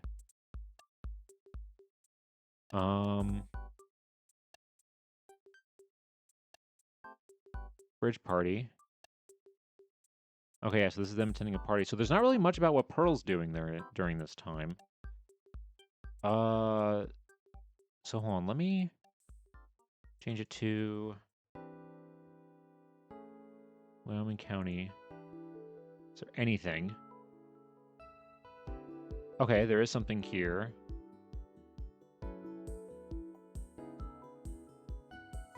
Okay, here we go. This is 1924. Mr. and Mrs. Charles Dietrich are expected home tomorrow after spending 2 weeks with their daughters. Okay, yeah, when they were both living in New Jersey. Okay. I don't know if he also goes by A.A. Bright or if it's just Arthur. Oh, come on. No, okay. What about we just do Arthur?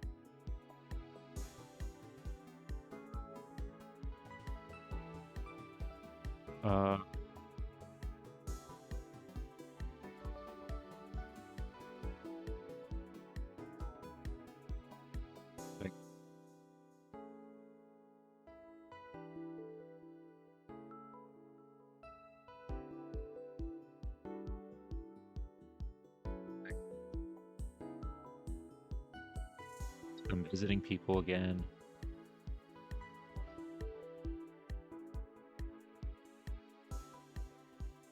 Okay, yeah, so this is just them visiting home a lot.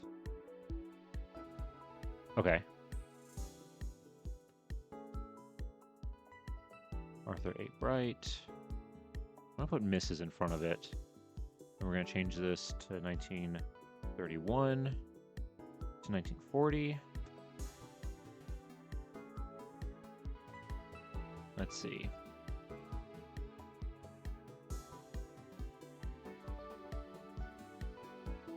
Just invest in oil and any war manufacturing, like Boeing, General Motors. I mean, yeah, you would definitely make money. Okay, hold on. We got a few things here. This is back when America was isolationist. Yes, this was definitely during the isolationist period. And asked me to their daughter. Oh, this is one of those 20 years ago ones, which actually is helpful in this case because we didn't get this one. So that's actually helpful.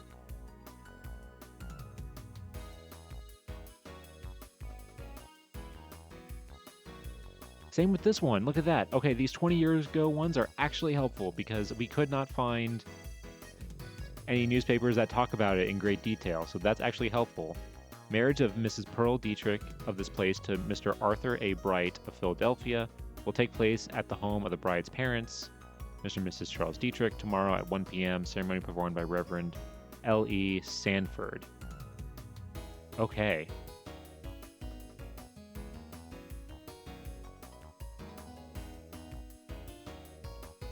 Okay, yeah, this is another 20 years ago one. Is that what all these are at this point?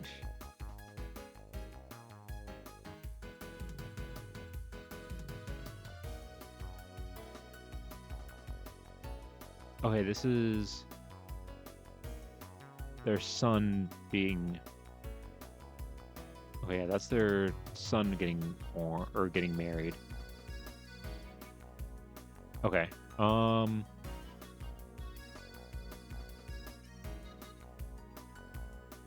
this is what weddings were like, just go and get married at 1 p.m. I mean, yeah, they were way more casual in some. I mean, it depends. I've seen a big variety of weddings when doing this research. Some people literally just like went to a courthouse. Some people had like big parties at like their houses. But for the most part, they were definitely more casual. I mean, it really just depends. But for the most part, it was, I think most weddings, it was just like immediate family and you would have it in the parlor of your house. Or maybe at the local church. If we're talking like until like 1920, I think after that point, they start to get bigger and do more like big church weddings and stuff.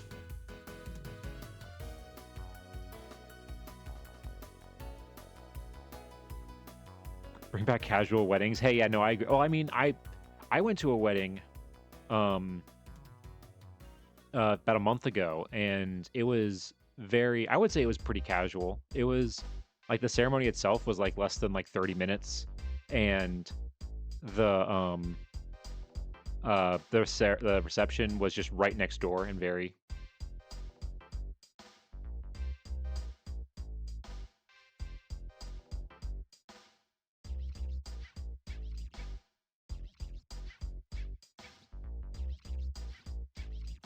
Okay, so there's nothing here about her death either.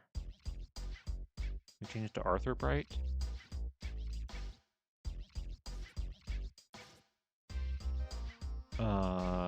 Okay, this is, yeah, these are the...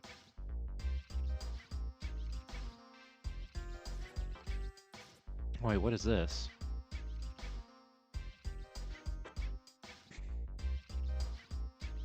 Is this one of those people you know? Miss Arthur Bright suffered a severe injury on Wednesday when she fell down the kitchen stairs. Mrs. Bright is the sister of Congressman C. Elmer Dietrich and Mrs. Bruce Joyner of this place. Congressman? Wait, was her brother and politician? Wait. Charles Elmer Dietrich. U.S. Congressman. Democrat to represent Pennsylvania's 15th Congressional District in the 74th Congress. Served from 1935 to 1937. Okay, so he didn't serve for that long.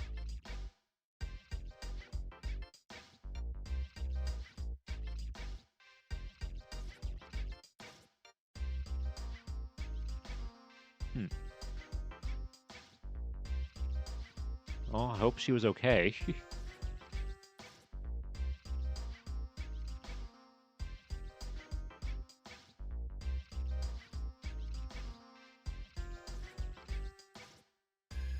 Yeah, he served under FDR.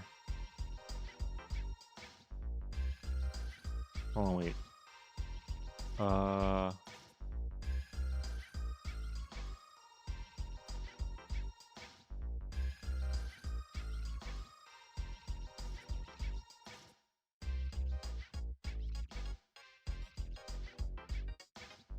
Oh, wait, what is this? Wait. Young men win honors. The issue of the New York Herald Tribune on Sunday, February 16th, carried at least 2 items of interest to the people of Taconic, and each concerned the grandson of the late Mr. and Mrs. C.E. Dietrich.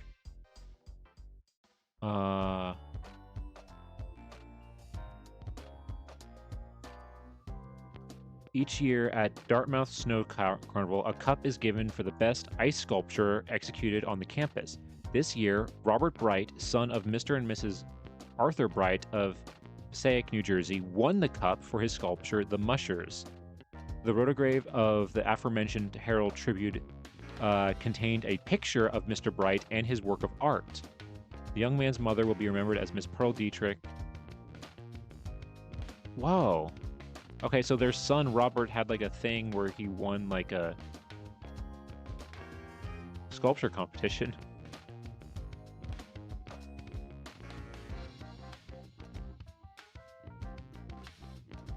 Okay, hold on, what about this one?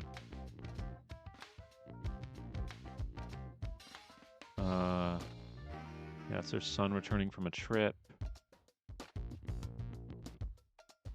This one we already saw.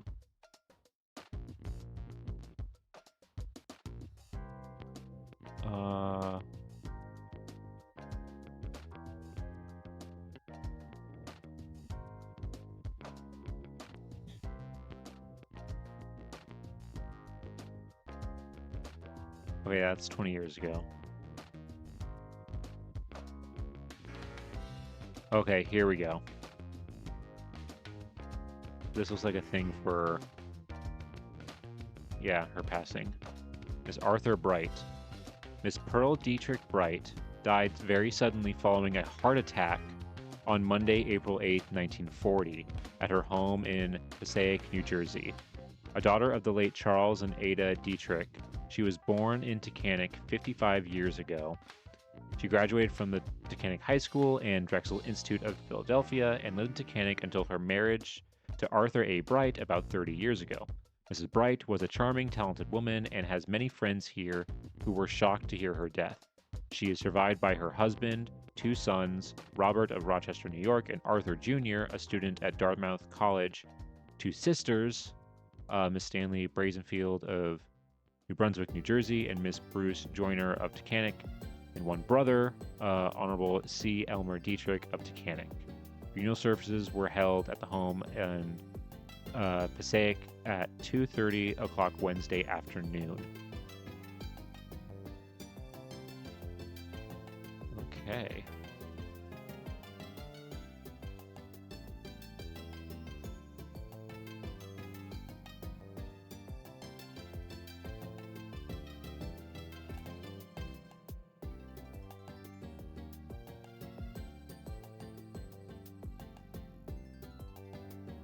So that's, yeah, that's her. So it was a heart attack.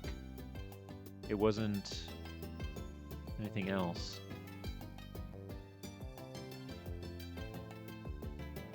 Wait, what is this?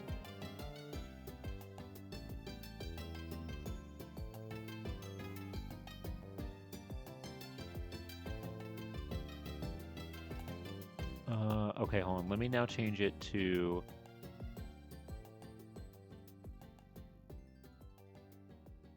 Passaic County, New Jersey.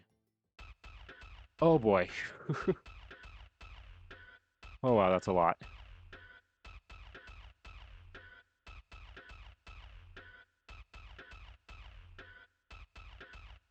Wow, okay. We're going to go through these a little quickly.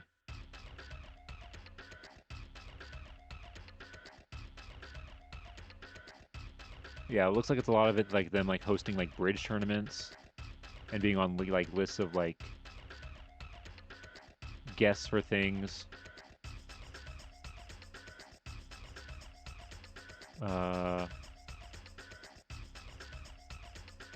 Like yeah, like her being on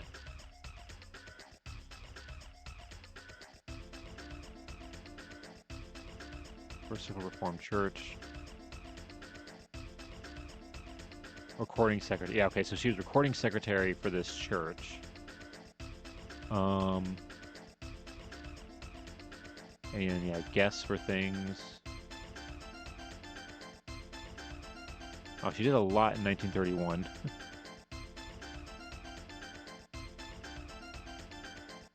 That's what it looks like a majority of these are. Yeah, look at these lists. These are all just lists of her going to places.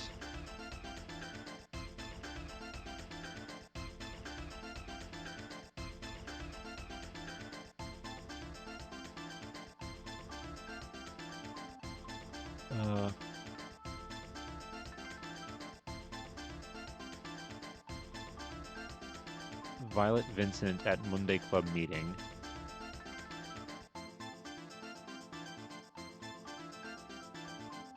Okay, so this is another meeting that she's a part, another club that she's a part of. Ooh, sorry, it's getting a little late.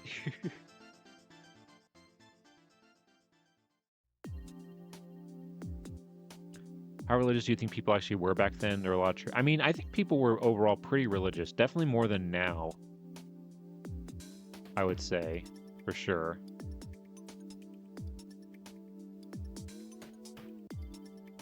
Okay, yeah, Monday Club. So yeah, so she was very involved in like the Monday Club, it looks like, and some other clubs as well.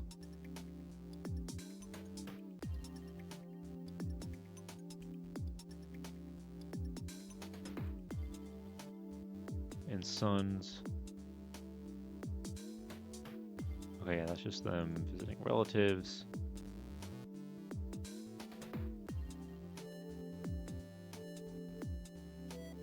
What about this one?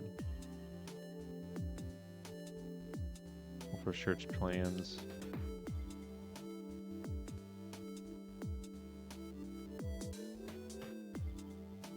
Okay. Yeah, this will entertain. That's her being elected. List. I'm trying to look for more, kind of unique articles. Just really quick, just kind of going through all of these.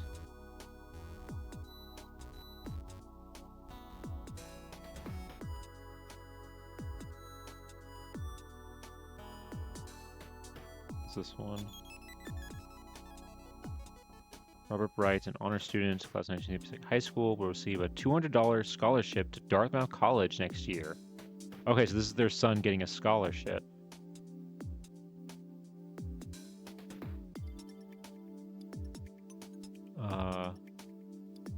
Okay, yeah, so there's a lot of stuff. Oh, that's probably why there's so many from this time. It's because a lot of stuff with their son, who apparently was pretty smart.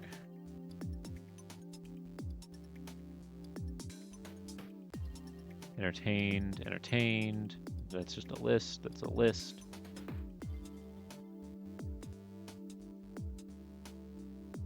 Oh, what about this one? Two students winning Arnold's.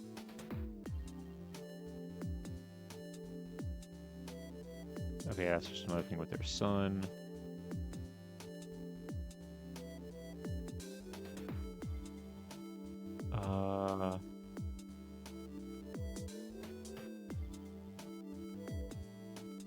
Let's see.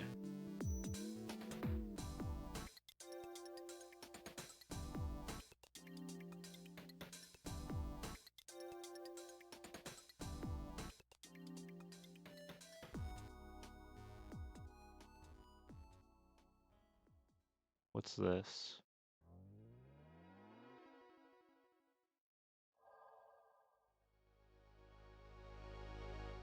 Okay, it's just...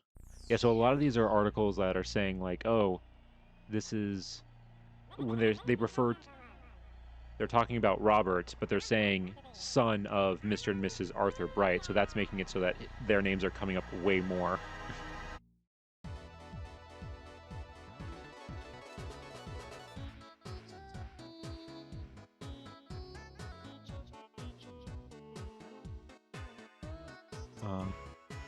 And then just being like hostesses at different things as well.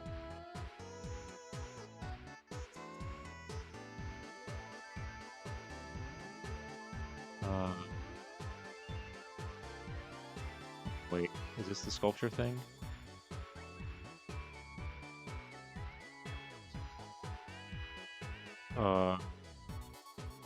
Instruct sculpting.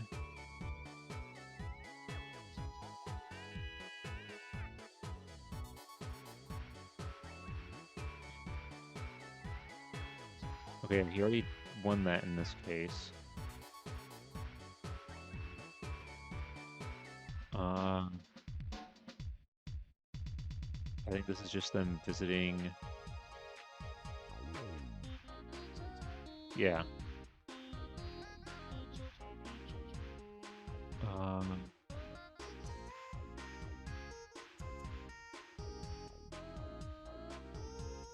Okay, what's this?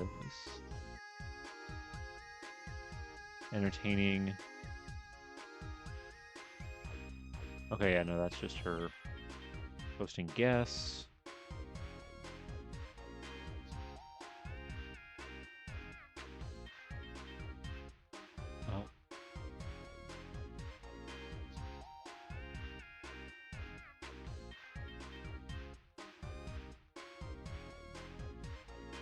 Dang, their son Robert was in like a lot of stuff. He was very much, I feel like, a star kid.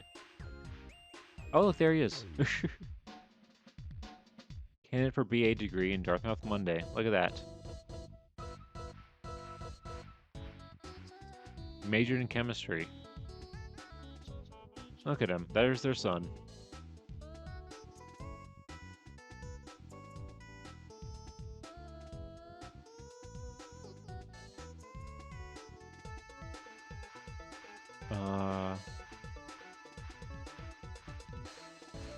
Let's see.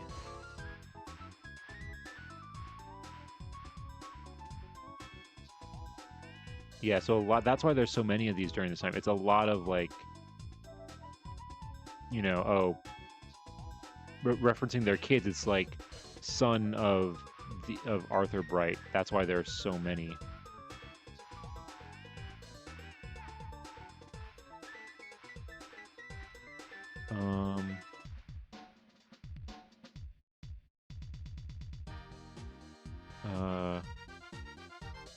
Okay, yeah, that's Arthur getting married.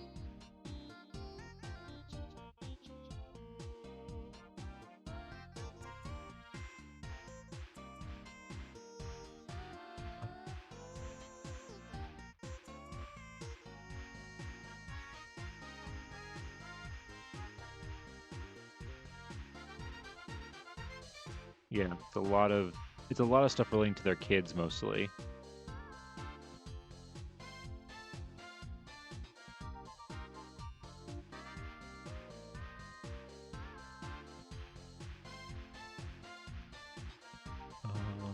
What's this?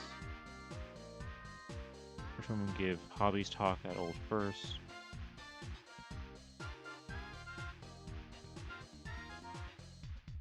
Oh, they're about talking about collecting. Mr. and Mrs. Arthur Bright and Mrs. Roger W. Brett spoke on old glass and displayed some fine pieces from their collection. And what's fun is that they're talking about like antiques and like old glass in 1940. So this is probably stuff from like the 1800s that they're talking about.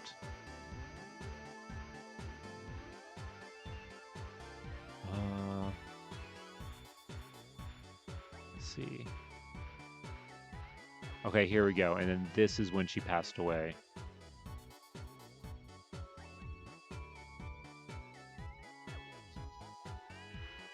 Yeah, died suddenly. Is this going to be the same as the one that we already read? Okay, no, it looks... Okay, no, it does look different, so let's read this one real quick, too. Miss Bright dies suddenly. Miss Arthur A. Bright, 341 Brook Avenue, Pasek, died at her home early this morning of a heart attack. Mrs. Bright was apparently in the best of health yesterday afternoon when she returned home with Mr. Bright from a weekend visit with Mr. Bright's mother, Mrs. Grant Bright, at Harrisburg, Pennsylvania. Late last night, she was stricken with a heart attack and died shortly after midnight. Mrs. Bright was born in... Well, that's spelled wrong. That's not Pucanic. It's Tacanic. The T, not a P. And had been a resident of Passaic since 1918. She was a member of the Old First Reformed Church and a Passaic Women's Club. Mrs. Bright leaves her husband, 2 sons, Robert, who is with the Eastman Kodak Company in Rochester. Wow, he works for Kodak. And Arthur A., who is taking a postgraduate course in business at the Tuck School of Dartmouth University. 2 sisters, and a brother, former Congressman Elmer Dietrich of Tacanic. Reverend Dr. Edward Dawson, pastor of the Old First Church, will conduct the funeral services, which will be held at the home Wednesday afternoon at 2:30. Members of the family and intimate friends of Mrs. Bright will attend the burial.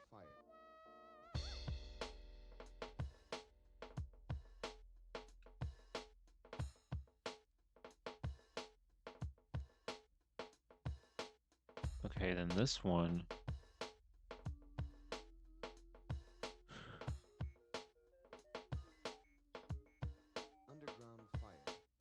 Come on. There we go. Is this just the same? Okay, yeah, this is the same article that we just read. Husband gets estate of Miss... Oh, wait, what is this about? The terms of the will of the late Mrs. Pearl B. R. Wright of 341 Brook Avenue, Passaic, which was probated yesterday afternoon in surrogate Robert R. Armstrong's office. Her husband, Arthur A. Bright, is the sole beneficiary and executor. Mrs. Bright died last April 8th at the age of 56 years. Okay, so this is just a thing that's just saying, like, in the newspaper, an announcement that, like, hey, he does get everything.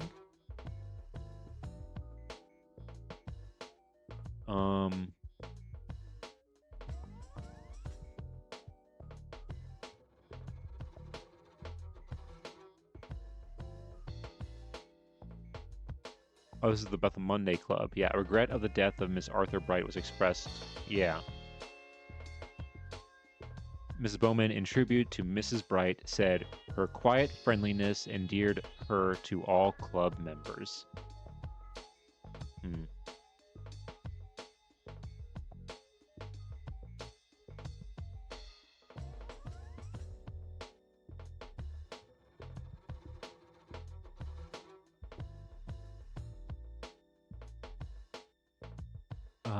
Okay, hold on.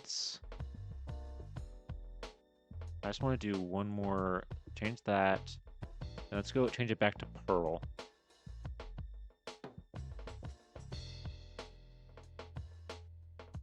Okay, nothing here.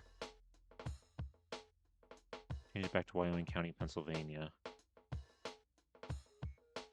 Okay, yeah, this is the one that we already read. Okay, yeah, I think... Ooh, okay, it's a little later than I wanted it to be, but, you know, not too late. So I think this is a good place to stop, because I think we've got pretty much everything. Found a lot of newspaper articles. We found out that her husband had, like, 10 different jobs and was involved in finances and stocks literally right up until the Great Depression, and even a little bit afterwards. Couldn't find anything about him being a traffic cop, a traffic man, though.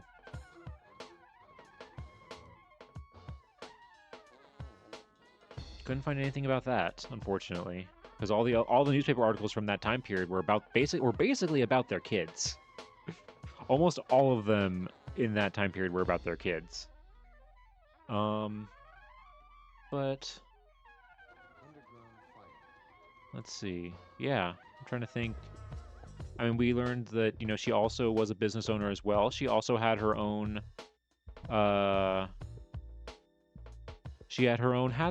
hat store before she got married, which I think is really cool. But other than that, a pretty good, just kind of normal, satisfying life. Actually, you know what? Before we finished here, hold on. Let's ask Lewis. How do you think today's research stream went? What the Sigma? Oh God. Thank you, Lewis. Thank you for your words of wisdom. I agree. What the Sigma? All right. But with that, I say let's go ahead and let's head on back over to our classroom. All right, so yeah, that's going to do it for tonight, folks. Thank you guys so much for being here. We did a lot of good stuff today, and with this stream, we now have we only have 2 more people in the photo to research, and then 1 person who owned the photo. So we only have 3 more people to research after this. So that means we are a week and a half away, roughly. Yeah, so just one thing I do want to note, there's a possibility that Wednesday's stream will start a little bit later. Something came up. I'm not going to cancel it, because I think the thing that I have to do shouldn't take that long. So there is a possibility that it'll start maybe about like a half hour later. We'll see. We'll just see how things work out. So just be prepared for that.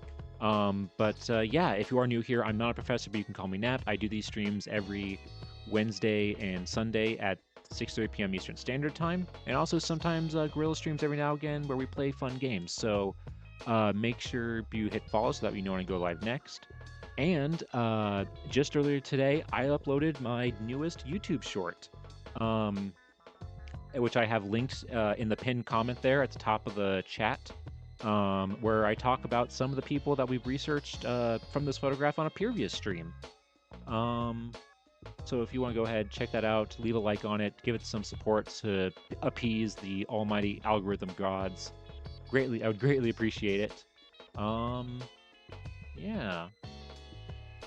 So with that, let's see. Let's see if we can find somebody to raid.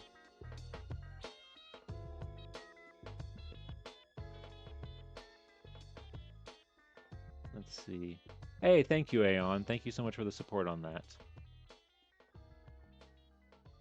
Oh, no. I need to click on that. Let's see.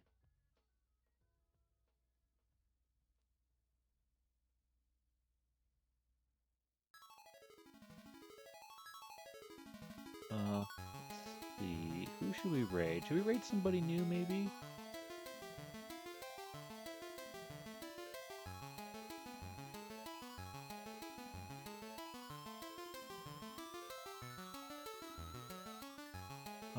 Hold on. Let's see, who else is doing a reading and writing stream?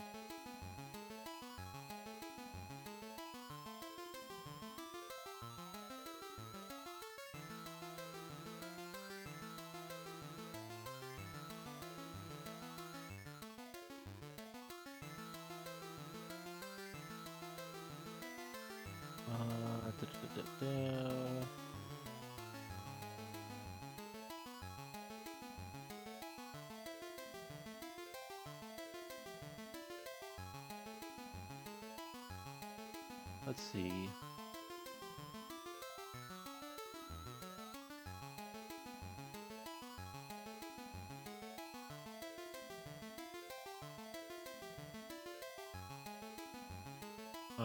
Okay.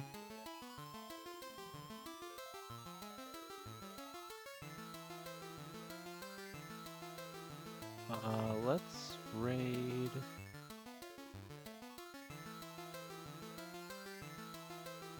Let's see here. The person who I was thinking about raiding isn't allowing raids right now. I think because they're focusing on like doing a reading stream, so they don't want like interruptions.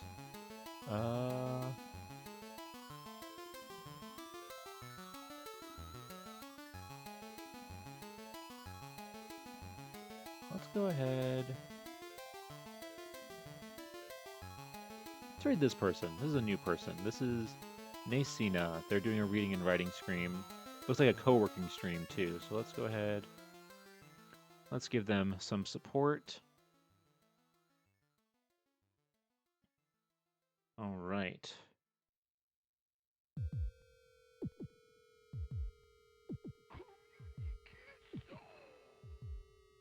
Okay, that's the raid message for subscribers.